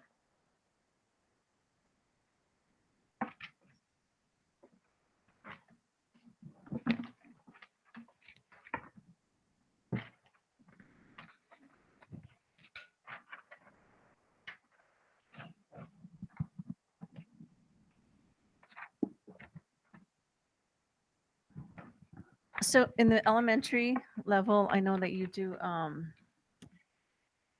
for students who are lower, you do different instruction. Is it the same across every school district, or does each school implement their own way of like corrective action with To each do student's- differentiated instruction within the regular education classroom. Yes. Is Um, it, I mean, so is the training the same across the board, or does each school have their own individual way of doing So that? the training had been pretty similar. Right now, we are focusing on the middle school with MLSS so that we can look at differentiating the instruction with them, because that hasn't been happening. And the continuation of SAT meetings that had been happening at the elementary have not been consistent. So we do have training set up with them on September 23rd for that. And then it'll be consistent across all elementary schools. All elementaries, yes. Okay. And then the implementation will begin immediately, or is that something that's, what's the time Um, frame For the middle school or for the elementaries? for the implementation of? Like different, so like you have, say, like a third grader reading at a kindergarten level. Yeah. So what does a third grade teacher do? So like if there's a third grade teacher, does each school do the same differentiated instruction? Or does each school do something different, or whatever they choose to do? Is there a formal curriculum for differentiated instruction in the district? Not specifically. We do have reading horizons for K through 2. We don't have, and I think I've mentioned this to the board already, we don't have a good curriculum for 3 through 5. We had been using Lucy Calkins units of studies. We are transitioning out of that. So we have some curriculums that we're using, especially like Heggerty, which is more phonics based, but we need to get us a good solid language arts curriculum for 3 to 8. We did adopt K through 2 and we adopted at the high school last year, but we've been reaching out to other districts this year so that we can find something that's more solid and really going to benefit us and our students more this year in language arts for again 3 through 8. And so is there anything in place right now to like involve parents regarding the students' like language level, I don't know, reading nights, support, anything like that? So we are, Cheryl is working with the schools right now on developing some family engagement literacy nights across the district and math nights. So we will be having, we do have intense SAT meetings for students who are struggling. So we meet with those parents regularly to let them know where their students are performing, what interventions are taking place, and whether or not students are making progress. So the students that are not on SATs, is there anything else for them? I'm gonna give you a good example. Like I know that like, with my daughter too, is that she struggles with spelling. So I work with her in spelling. But I think a lot of times too that just because I used to teach, I understand that within her. Yeah. But is there anything else that the district So does to the help other teachers- like one-on-one? Hey, okay, so I know they have parent-teacher conference this week, and then they're meeting.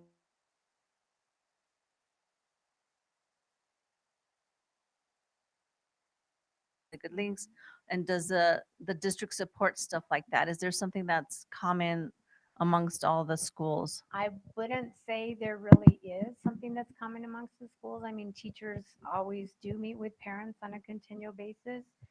Teachers do provide the differentiated instruction specifically at the elementary, more so than the middle school and the high school. So they have small group instruction at teacher table and they have individual instruction at teacher table to target some of the areas of need for the student. But again, that's where we're trying to work on that for the middle school and high school because it's not specifically happening in those grades. Could you provide more information on what you mean by we're transitioning to a different curriculum? What time frame would that be? And what is the transition to? I mean, the transition would have been a lot quicker. It's really hard with me being at Central full time to really focus on that. But I have passed out the state adopted recommendations. I've given that out to our coaches. I'll be giving that out to our principals as well so that we can start looking at those curriculums. We have reached out to 2 or 3 different districts that the state had recommended that we reach out to based on our CLSD grant that were being successful with some of the curriculums that they were using.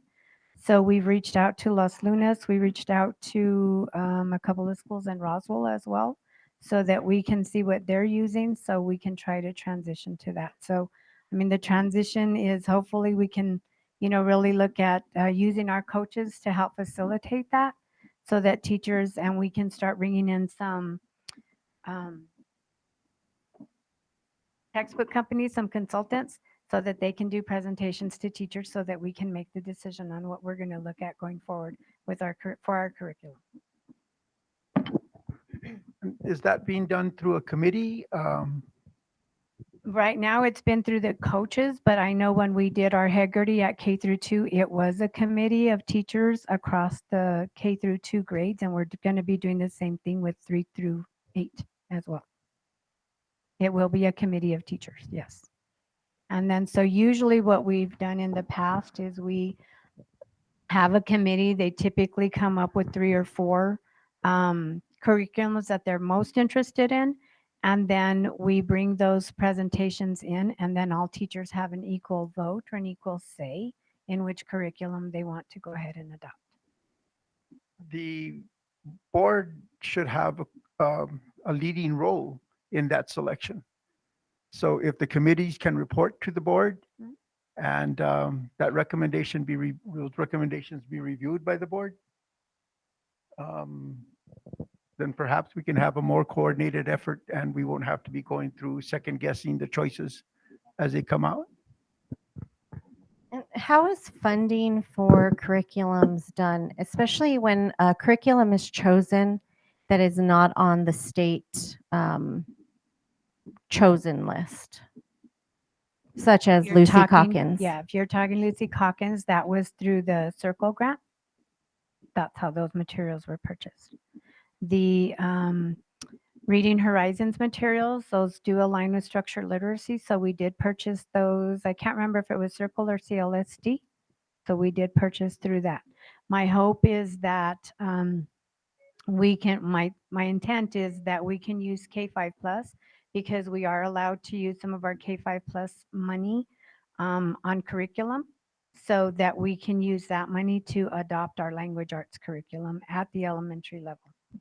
And then last year, the high school curriculum that was adopted, that one was through CLSD. And for districts, is that how the state legislature intends for those funds to They be? can be for that. And then we also have instructional money that we get as well. So we do have that instructional money, and that's the plan to adopt the social studies curriculum at the middle school and the bilingual curriculum at the middle school as well.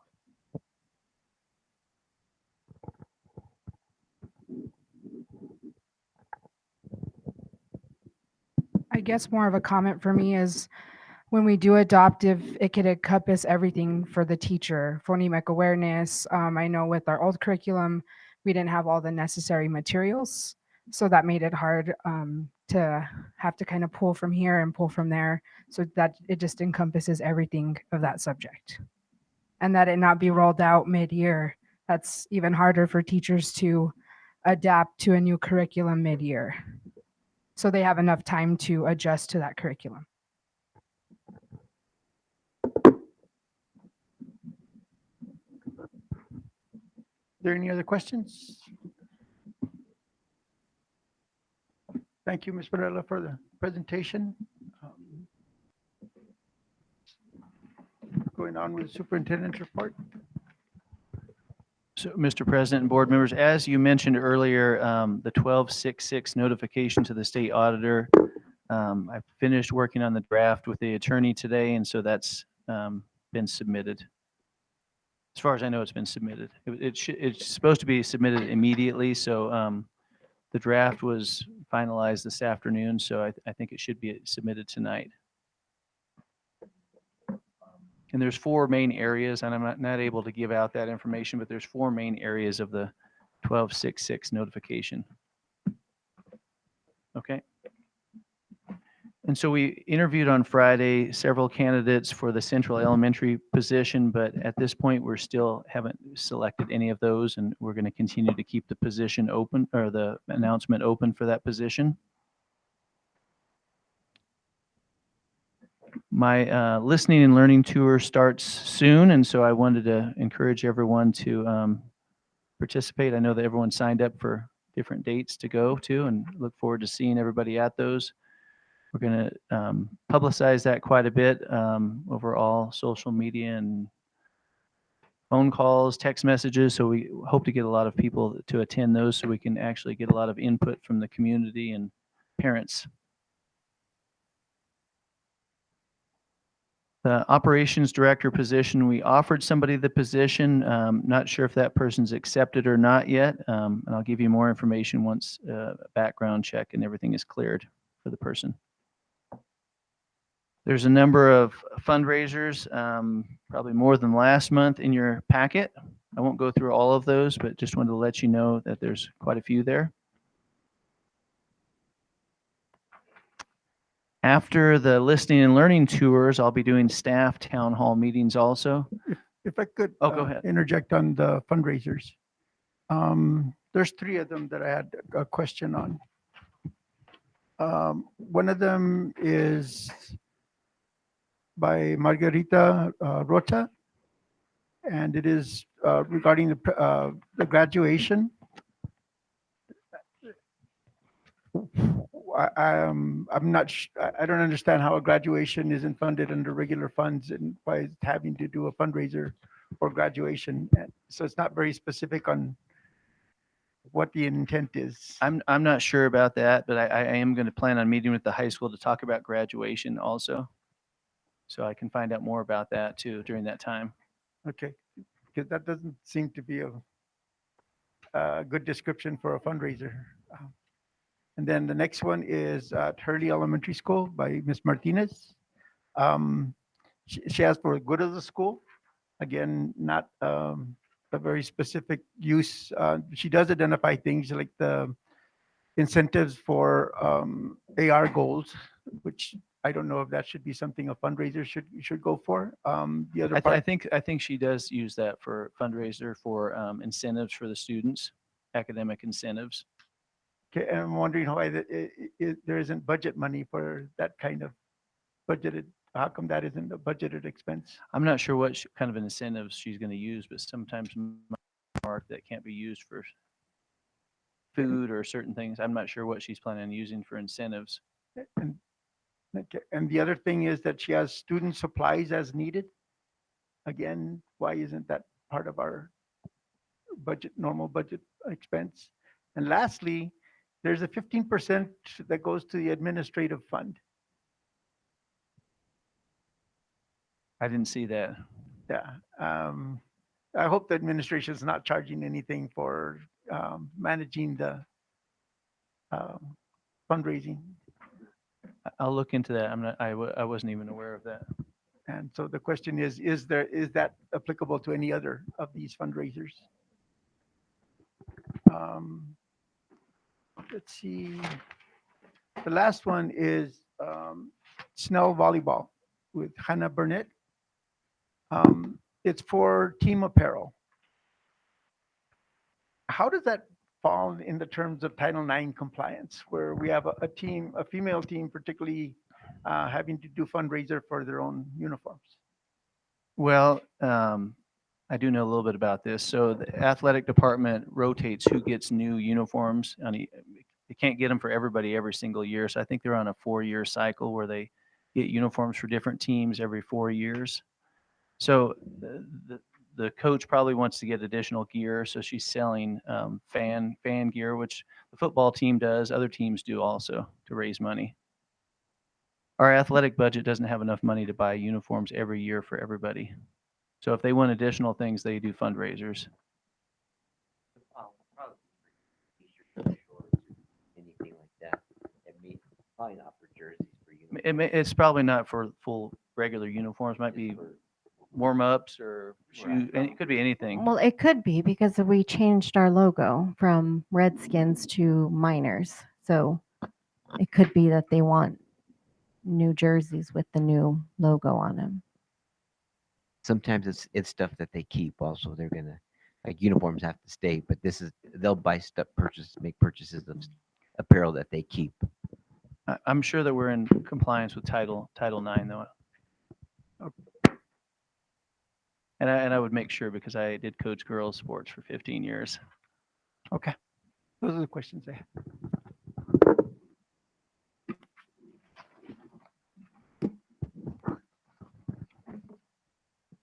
staff town hall meetings will be very similar to the listen and learning sessions. It'll be myself and the teachers and the union president at those meetings, just to get feedback and talk with the teachers. The facilities master plan, there's an email from the folks that are working on our facilities master plan, and I got another one today, but there were some people that are working on it that had COVID, were out for a few weeks, and now the main person that does the master plan, his mother passed away on Saturday, so he told me it's probably going to be the end of this month, but it should be completed, and we should have a good master plan. He'll present it also, hopefully at our next board meeting. I asked him if we could do it at our next board meeting. Can you make sure that we have that in our packet before, so that way we don't have? Yes. Okay, thanks. And send our condolences to him, please. Okay. And so one of the next things on the agenda, I know the board members have asked for laptops, so that's, I guess, a discussion that we're going to work on getting laptops for board members. In fact, Victor, do you want to let us know where we're at with this?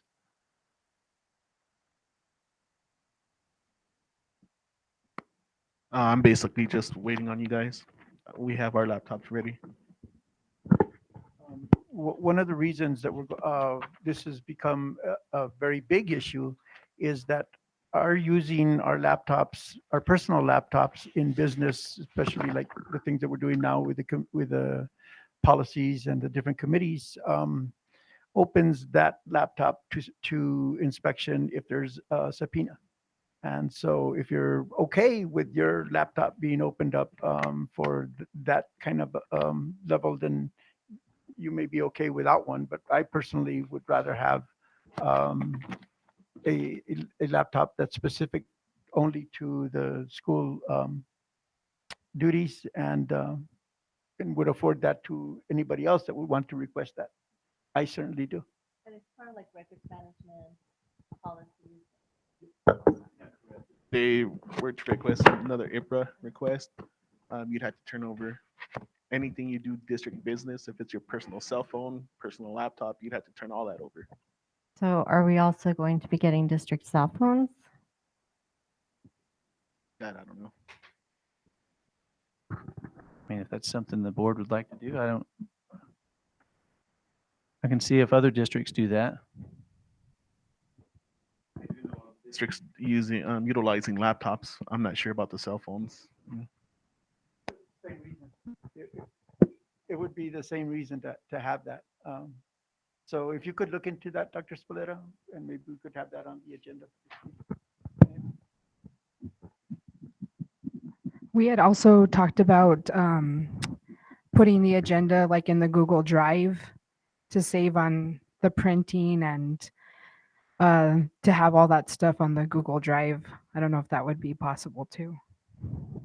I like paper for my own reason, but I like it on the drive as well, but I like paper. Easier for anyone within the district to share once you have your laptops. I'll look into that also.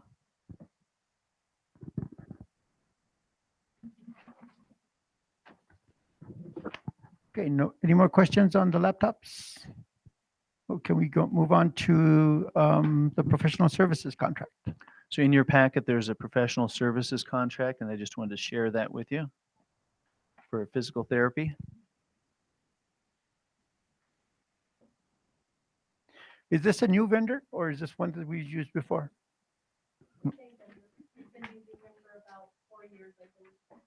Okay.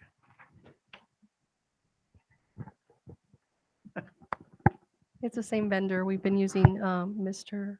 Am I allowed to say his name? Mr. Abita, that's for the past 4 years. I wondered if this was a typical rate of the $90 per hour. Like, is it comparable to? Yes. Yes. Yes. And I believe that after this school year, they'll be going out for RFP again, because I know we do multi-year contracts. I'll confirm that with Jackie, but we run them for 3 to 4 years and then go out again. And in case a rate change or something, we need to do that. We'll do that on a new RFP. Thank you. Okay.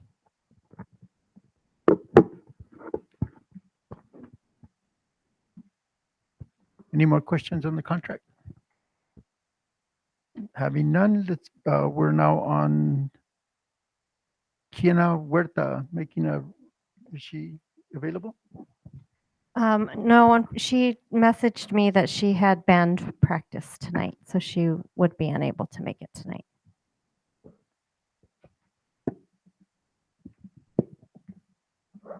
Okay, how does this relate to, okay, this is the PED Student Council that's being. Well, the public education department has some sort of council with students across the state, and they go and give input to the secretary, and they get updates of what's going on. And she went a couple of weeks ago up to Albuquerque, and so she got some information about like mental health services and different things.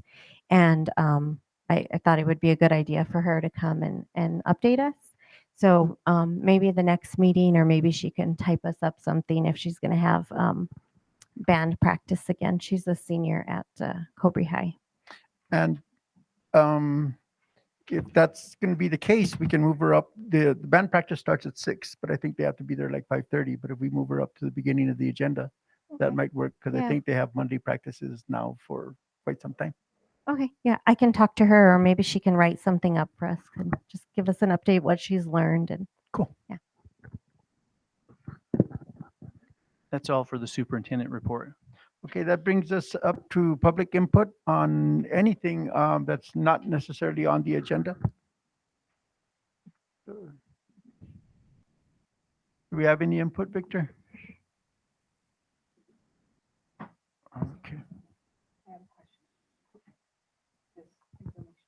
I'm sorry, I did want to share that with you.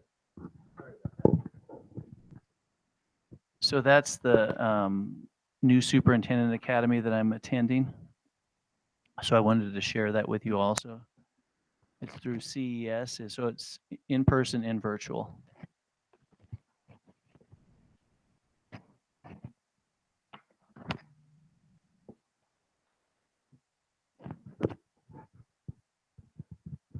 Okay, then going back to public input, having seen none, we'll go on to the next item on the agenda, which is new business, superintendent's evaluation. Were you able to get any copies of a superintendent evaluation, Dr. Spoleta? Not ones that I think would be appropriate to use. Okay, and this is a bit of a misnomer. It isn't that we're going to be doing the evaluation right now. It's really to look at the evaluative criteria that we're going to set forward. And in that sense, we have the contracts. You've provided the contract. You probably see my scribbled notes there that on page 4 of my contract, we were supposed to start this evaluation within 2 months.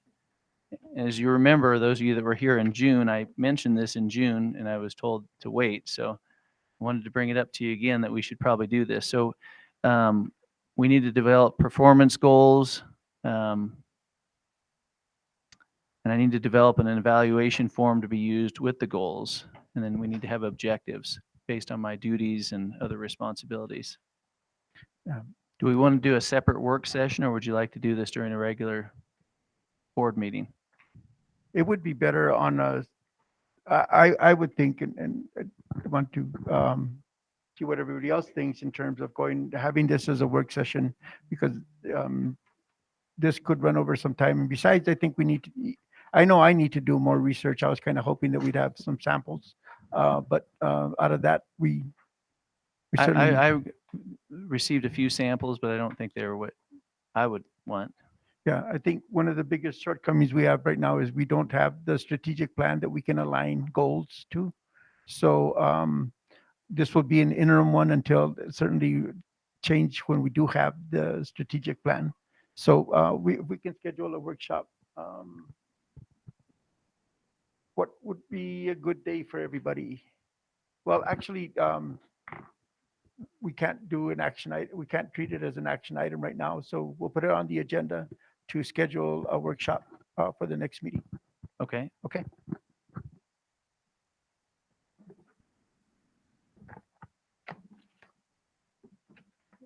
Okay, the donation from Freeport McMoran. That was a donation I wanted to share with you. We received quite a bit of donations, probably $25,000 for the Summerfest. I'm going to say that again. We received $25,000 for donations. I know that we've received some emails that we wasted a lot of money. Well, these were donations that were given by community members. So that was an example of one of them that was given for $5,000. And it's, I'm glad you brought that up.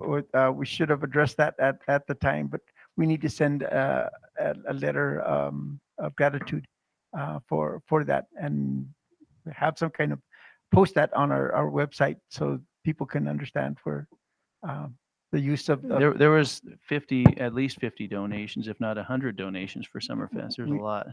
That would be nice to post. Okay. I think the community support is noteworthy. Maybe something in the newspaper. Yeah.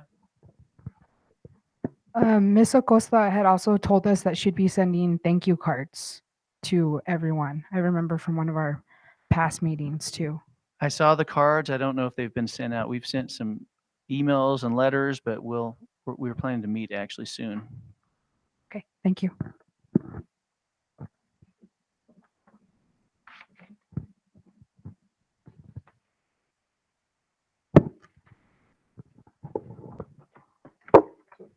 Do you want to go over the one that we just received?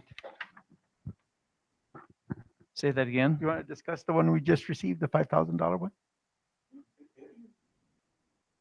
I mean, we received a $5,000 donations from the mine. Well, actually, they've given us additional monies, but that was one of the many that we received. And I don't know why that was just given to me, but I wanted to share it with you. So there's no defined purpose or request for it to be spent in any way? That was for the Summerfest. Oh, okay.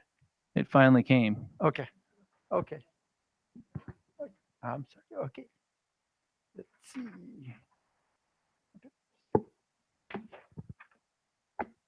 Okay, so the next item on the new business is the 21st century technology. So I was asked to put that on the agenda so that we could discuss technology across our district. And I know that our technology director may have a few things he wants to say and anything that the board would like to bring up as far as technology, which it looks like we're having some problems with our Google Meets too. People have complained that they can't get on.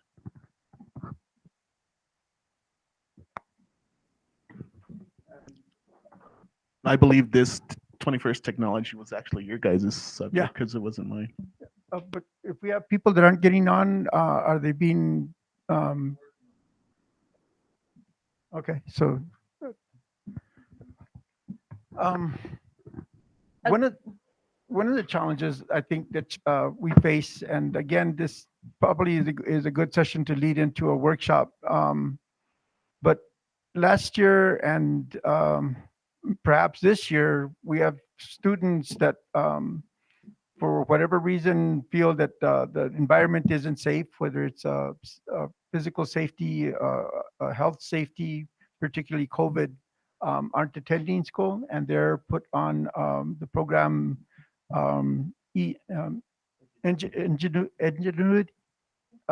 And I, for one, am not, I think that's a disservice to the students. If we have, I think the goal should be that we should move towards a place where technology is available in the classroom, that if there's a need for a student to attend that remotely, that we accommodate that. The specific concern that I have is that our curriculum may not lend itself to be a good path to deviate from, and going to Ingenuity may not follow our curriculum, and would kind of give us double standard of education that is being provided to our students. And we should keep that at the highest level that we possibly can. And I think technology is one of the areas that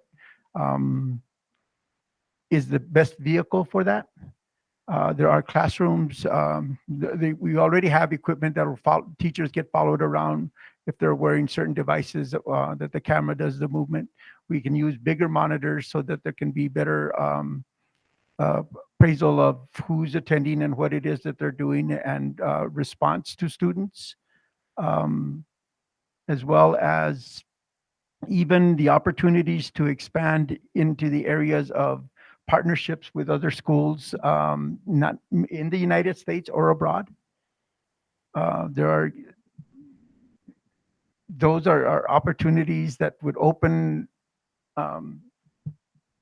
entire worlds to people that never leave the county. If we can have that also to have some interaction with technical schools and universities.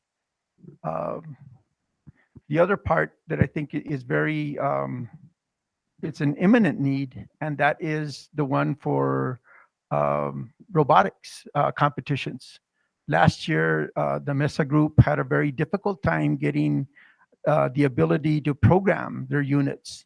And that may have been by limits that are placed here, but they had to drive back and forth to Socorro to get their units programmed so that they could be able to compete. And that was done at the very last update of that was done the night before the competition. So there was very little time to practice. And these are things that we should have a format for that lends itself to that. And there are, in Deming, I saw that they have a program for rocketry. There are several opportunities to look at what's going on. And certainly rocketry right now is a very big deal and a big opportunity for students to pursue careers related to that. But I think we're stuck in a point where the architecture drives the demand, and it should be the other way around. The demand should drive the architecture. We should be providing opportunities that challenge our architecture if need be, and embrace that and have an environment where students use their greatest potential. The jobs are very dependent now on technology. Even remote technology for work assignments it's prevalent in the workforce now. So having an environment where they're accustomed to that before they leave, having an appreciation for what its capabilities are in the future, I think are very, very relevant.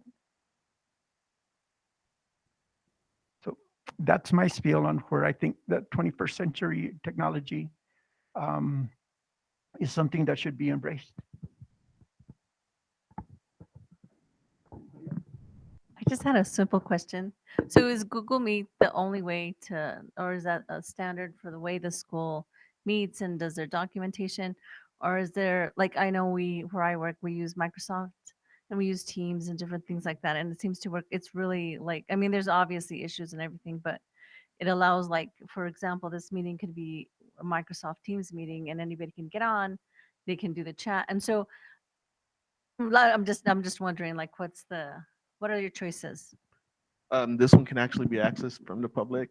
You just have to log in with your email account, which most people don't. They don't want to be known who's making comments. That's what we dealt with on YouTube. That's why we turned it off. This one can be accessed.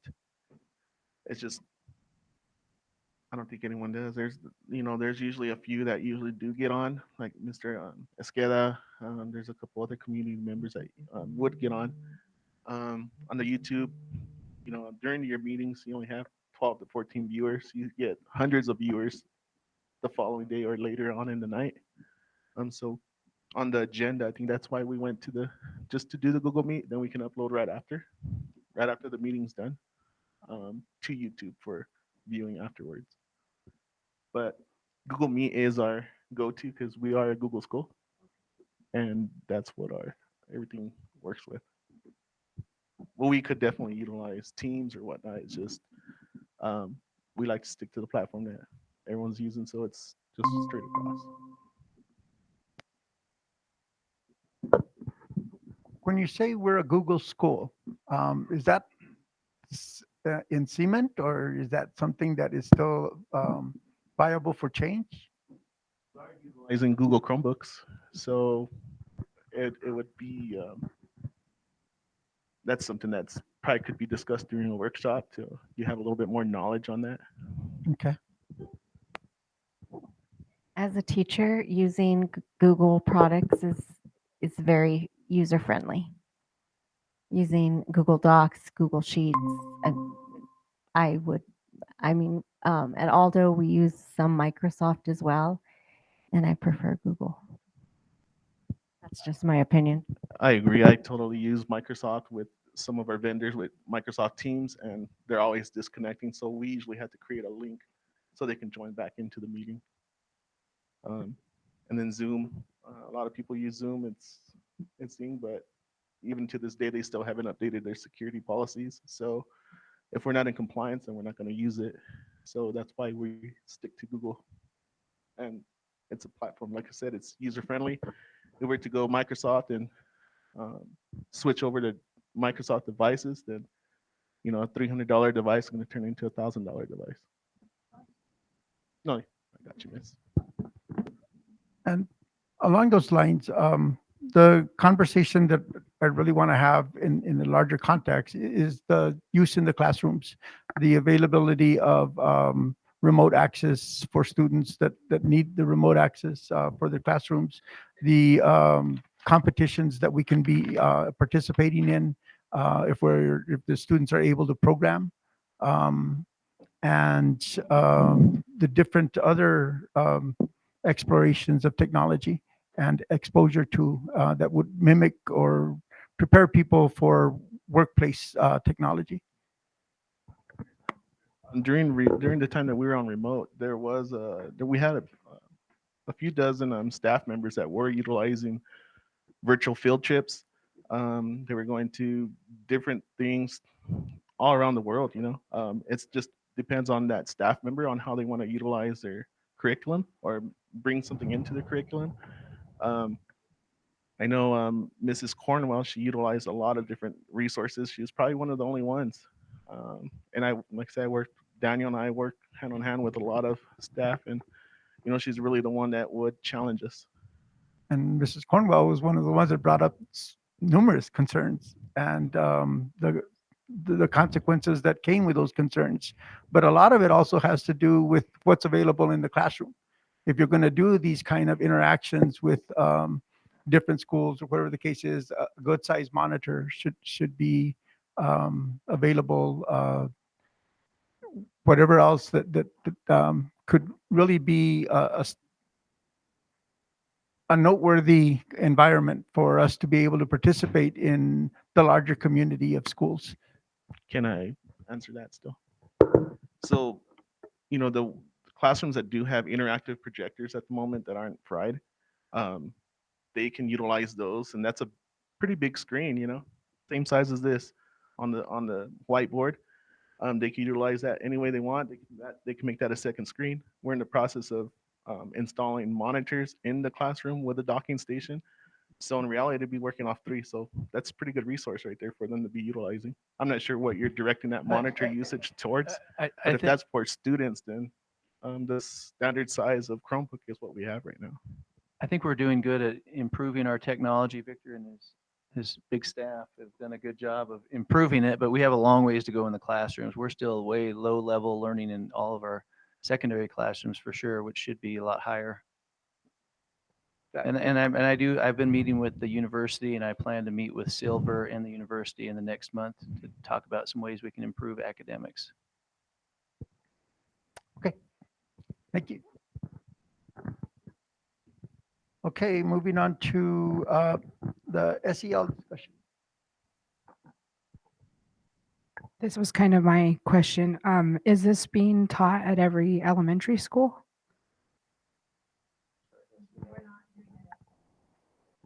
Not consistently every day because we only have a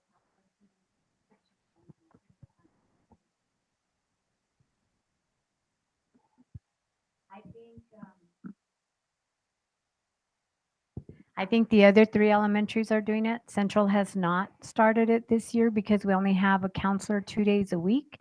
And some of the days that she's with us, she has to get called to the high school. And so she spends her full time that she's at Central doing small group and individual counseling. And so we haven't necessarily been able to fit in the SEL for the full classes. But teachers can be doing SEL classes as well and teaching the same concepts and skills. I believe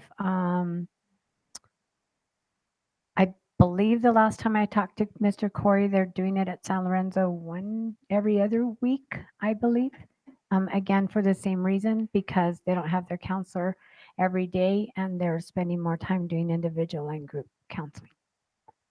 Okay, I just wondered because Hurley was doing a great job. Ms. Feller was doing a great job with that, and I'd like to see that across the board. Who's the counselor out at San Lo? Do they share two schools or? The counselor at San Lo is being shared with Snell Middle School. So 2 days at Snell and 2 days at San Lorenzo. That's Miss Minus. Okay, maybe they could get with Miss Fowler and see how she adjusts it to her schedule. She does share two schools and she's able to teach SEL for both schools as well as do her group counseling and individual counseling. Thank you. Could you provide some explanation of what SEL? Oh yes, SEL is social emotional learning. Ms. Feller, when I was a teacher in the district, would come in for 45 minutes every week, every Wednesday, work with the kids on different life skills, coping mechanisms. She'd usually do a craft with them. She did a kid president videos and she used a curriculum that she got a grant for through the district. And I mean, the kids really looked forward to that SEL time with her. And I think it also helped her build relationships with all students at both Bayard and Hurley. And it wasn't just those individual counseling sessions. So maybe if those counselors could get with her about scheduling to see if that could happen every week. The curriculum is the 7 mindsets. That's the one that was actually provided by the state to all districts in New Mexico. Okay, she had told me she wrote a grant or got grant funding for something related to that. She did. She wrote the SEL grant to get that, and then the state went ahead and gave it to all districts for free. And then she also provided items for a calm corner in your classroom. So I think that really helped with behavior at that school too, just with those relationships and her providing that service. Thank you. I have a question in terms of the classes that are being offered. Is there an option as to when and if the classes are offered? Or is there a requirement for classes? Yes.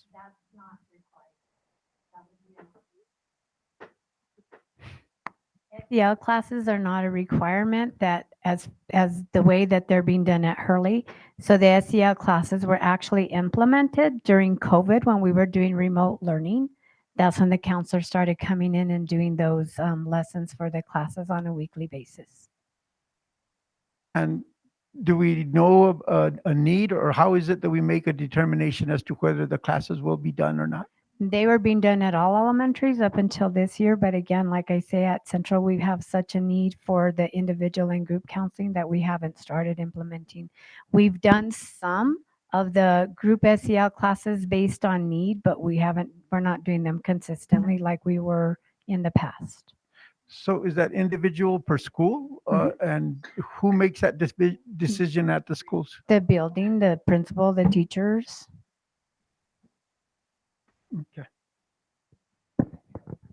So do the teachers have the freedom to choose to do SEL as they see fit? In their classroom? Yes. Absolutely. Okay. And that actually is one of the things that Kickboard really recommended to us, that SEL shouldn't be taught just by the counselors. That was something they talked about, that is a total responsibility of everybody in the building, and that they really encouraged classroom teachers to do theirs as well. So if an elementary teacher wanted to take an extended recess or an extra recess to help build social connections and relationships, they have the freedom to do that? As far as I know, at every elementary, yes, that's basically what we've told them when we create schedules, that there's no recesses built in. They take their recesses as they need to and as they feel that, some days they may need to, some days they may need more than others. So that's left to individual discretion as far as I know at all elementaries.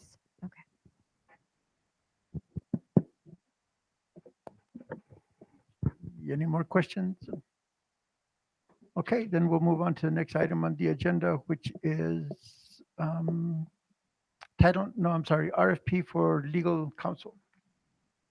So in your packet, there's 2 pages of the 40-some pages for the RFP for legal counsel. So I think first page of the introduction just goes through the scope of the procurement process and everything. So that's for just our regular attorney. So you're For making, legal services. okay, so this is not an action item, that's just for information. Yes. This has already been something we've moved on to say, directing you to do that, correct? Yes. Okay, so that'll be going out when? I thought it's already gone out, but I don't see a date on the front page there, so I'm not sure why that's left out. But maybe she just finished this. It's pretty lengthy. It is 40 pages long.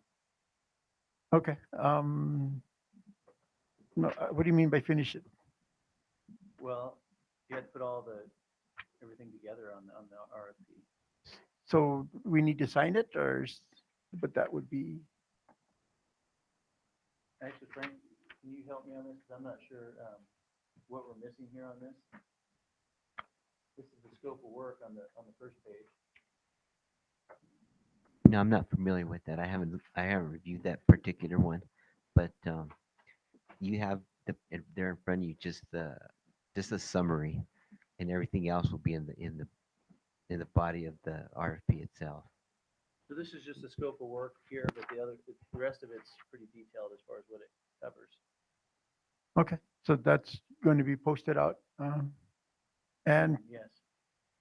okay, can we get a complete copy then at some point? Okay.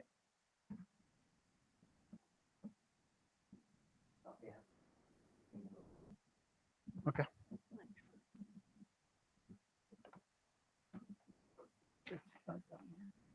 I didn't. It might have been on the second. Yeah, It's not, It it's, was like right next to his, it was kind of in the beginning of the packet, close to the listen and learn area. That's when I'm like,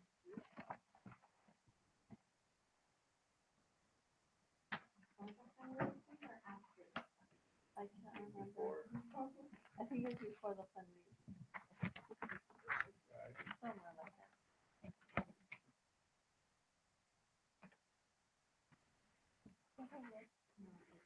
It's a little bit further, should have been a little further down.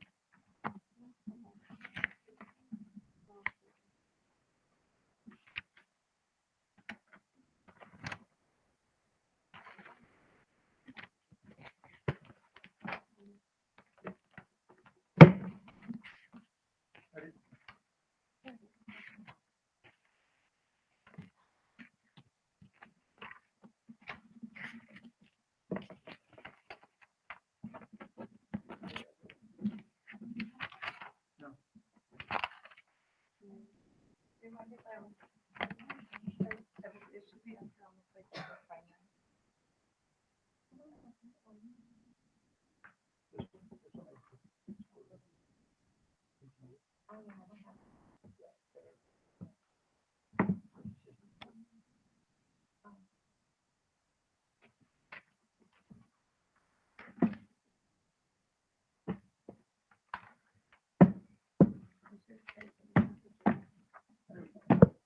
so that's been acted on, and if you can just get us copies of that, that'd be fine.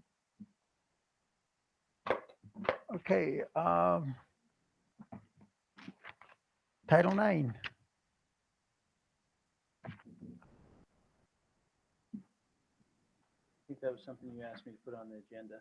Yeah, Title IX, we've named a coordinator, and that coordinator is Corey? Mr. Corey, and he's gone through training already or not Yeah, yet? He's gotten some training, yes, and we've actually gotten training manuals from our attorney on several different things.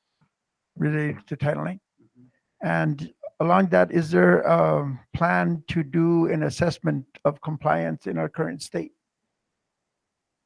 No, there's not. Nothing's been put in place for that yet. I think that's one of the reasons that, I brought it up to begin with, because it's clear we're not in compliance. We went years without even a coordinator. And there are events that have happened, as well as the bond being spent in such a way that was disproportionate. I think Mr. Esqueda pretty well defined it. We're saying we spent millions of dollars in one area and only less than $100,000 in areas related to Title IX. So, and now, especially with the new requirements of gender neutrality in facilities, we should get ahead of that at least and start having a plan on how it is we address that in our current existing structure. So, So Can- I'll work on that. I'll work on that. okay, so that'll But be, we have had a lot of Title IX issues recently. yes. So But in he terms, has gotten some training, and we're going to get more training.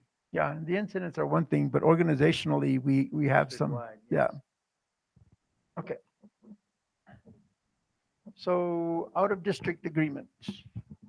So in your packet, there's an out-of-district agreement for a student that's in our school district. I think, Ms. Davis, are you going to expand on that?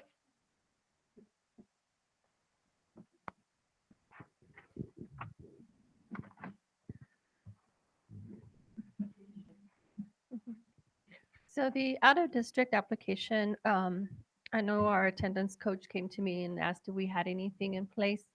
And so we didn't. And so I kind of helped her in looking at other districts to see what they had in place for out-of-district student or out-of-district residents that are wanting to come here. And so we kind of took pieces off of each one to help develop something because we just didn't have anything in place. And sometimes we don't get all the information just from their transfer information. So now we have something in place that she can give out to parents when they're wanting to bring their kids out of district. Most of the time when they're coming out of district, I shouldn't say all the time, but we do have some situations where the kid's kicked out of a school, so they want to come here. And so we really want to have some information on them if they've had any prior or pending expulsions. Because if they've had prior expulsions, then we're not going to continue with them here if they're being expelled. And so those are some of the things that we wanted to know prior to just saying, yes, we'll allow you to come into our district. So we're hoping that this will kind of help give us a little more information with the students that are applying to our district, and our attendance coach will start using this with the schools. Quick question. So say, for example, I mean, I looked at this earlier, is that as a parent, I need my kid in school, so I'm going to answer no to everything. And even though it might be yes to several. And so what does the school do? Do you follow up with previous schools? How would you know if there was a truancy officer? I mean, if they were convicted of a crime, what's the background for somebody coming in? Or do we even do a background when all the answers are no? I know that the schools try to call the previous schools to get information. We're hoping that what they're giving us is factual because we still ask for records. Is sometimes we don't get them fast enough. But I know in previous years, as a principal, I would have my secretary, call the other school, get the information verbally, find out if this is going on or not, because sometimes you hear it through the grapevine too. So we kind of want to make sure that we are getting the right information, and we're hoping parents are filling out the correct information because we are still going to tell them, we're going to request for records, we're going to request for information. This is just for information up front from you on why you're wanting to bring your child here as we wait for records before we allow the student to come into the schools. I hope. And so I just know the secretaries do a really good job of trying to call other school districts and getting those records or getting those questions answered that have not been answered. So hopefully this will kind of help out with that. Thank you. You're welcome. So how consistent are we in the use of this form? Well, it's brand new, so it's, but is there going to be a policy that kind of spells out what needs to be done?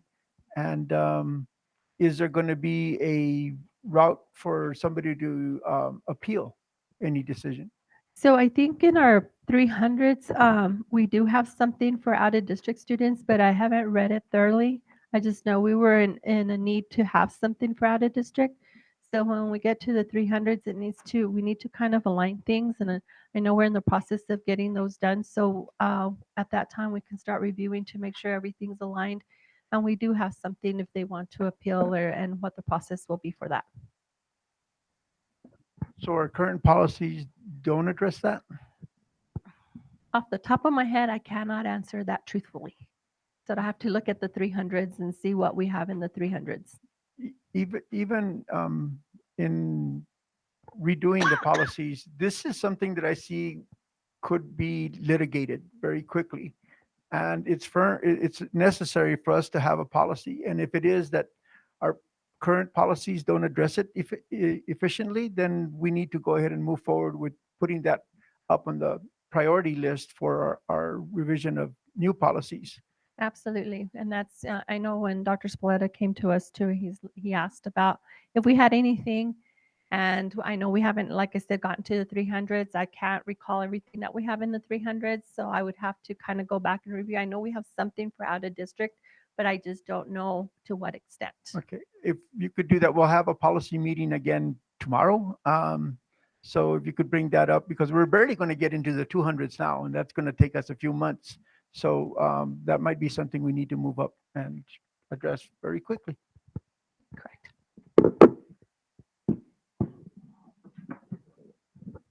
Mentioning policy meetings brought smiles to people's faces.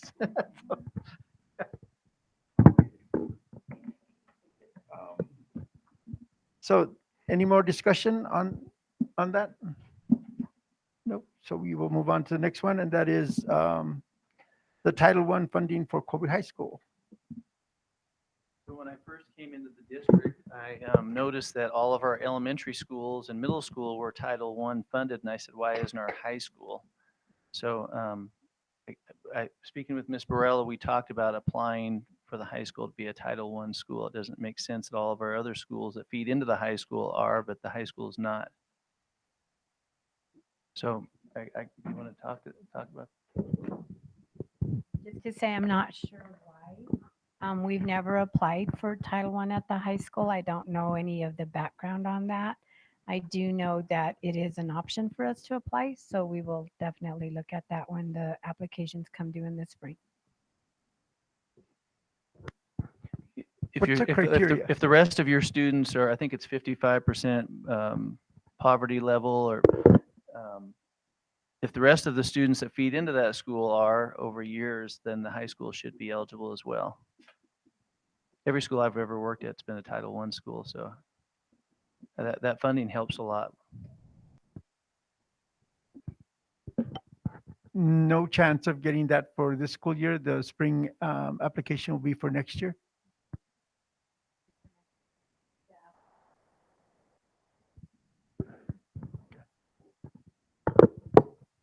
Thank you for identifying that and providing that as an opportunity going forward. You're welcome. Okay, so now that brings us to discussion of New Mexico School Board Association Region 8 meeting in Lordsburg on September 27th, which is almost the entire description of what the presentation is. New Mexico School Board Association has 8 different regions. We're on the 8th one, and they have meetings throughout the state. This meeting is going to be on the 27th from, let's see, the time frame, 8:30. And the subject is going to be that it'll focus on student and school safety, and it'll be presented by the New Mexico School Insurance Authority and POMS. Not sure what POMS is. I'm sorry, it's a corporation, Palms and Associates. And I believe they're the ones that are involved in the reorganization, or what is it called? The reunification. They're also doing our safety inspection. Okay, so after, it's 5:30 to 8:30, and we have a deadline to turn that in, I think by the 15th. So I'll leave this, we can all sign up if you're interested in going. We can decide how to get there, and I'll pass that around now. Is there a virtual option or is No. it in person? It's in person, no virtual option. Okay.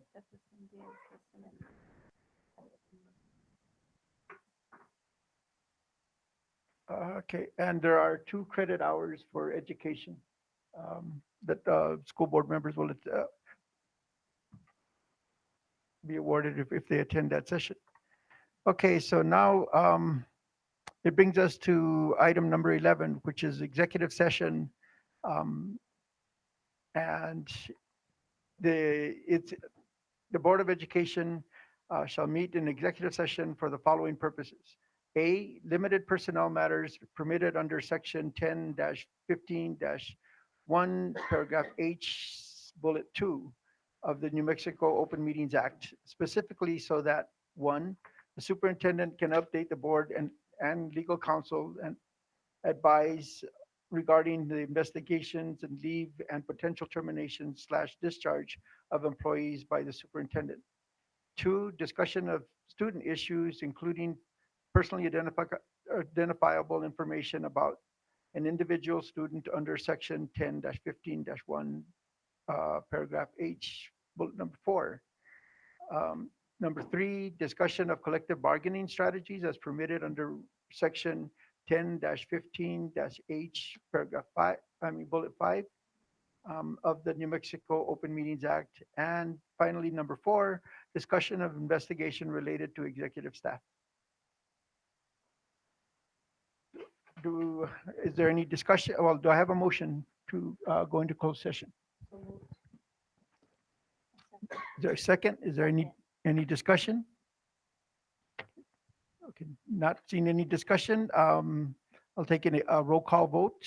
All those, please signify by saying aye when you're called. Ms. Dean? Aye. Ms. Begay? Aye. Myself, aye. Ms. Murillo? Aye. Mr. Terrazas? Aye. Okay, it's unanimous. We are now in closed session. You want to go to my At office, or 7:41. would you like to go to my office?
open session. The time is now 8:41, and we had an executive session to cover the following topics. That was A, limited personnel matters as permitted under section 10-15(1), paragraph H, bullet number 2 of the New Mexico Open Meetings Act, and specifically so that, 1, the superintendent can provide an update to the board and legal counsel and advise regarding the investigation, leave, and potential termination of discharges of employees by the superintendent. 2 is discussion of student issues, including personally identifiable information about an individual student under section 10-15-1, paragraph H, bullet number 4. Number 3, discussion of collective bargaining strategies as permitted under section 10-15-1, paragraph H, bullet number 5 of the New Mexico Open Meetings Act. Finally, the discussion of investigation related to executive staff.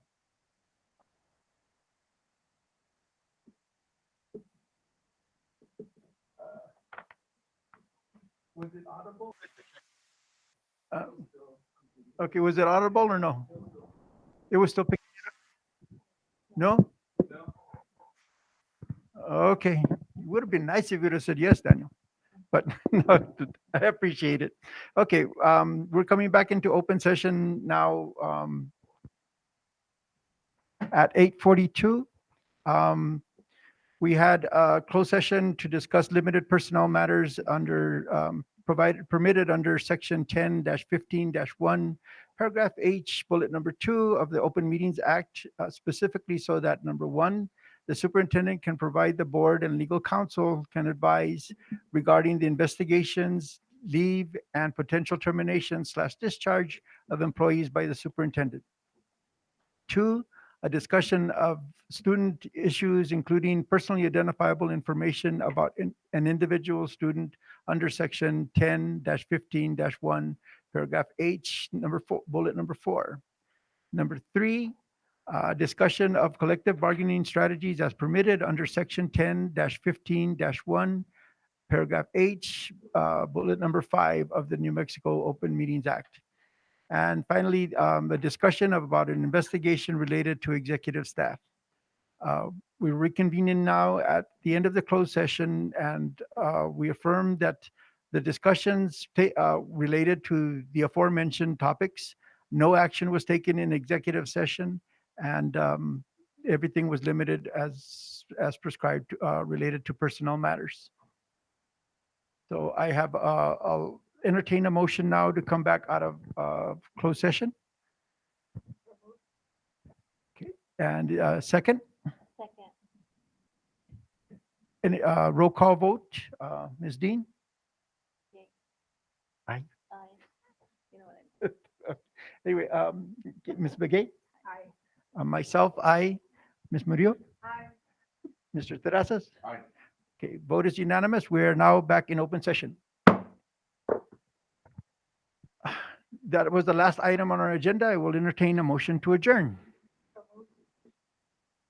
Meeting adjourned. At Central next time. We'll be at Central Elementary next meeting. Okay. It's in your packet, the schedule too. Yes. Why didn't we? They didn't sign up for it.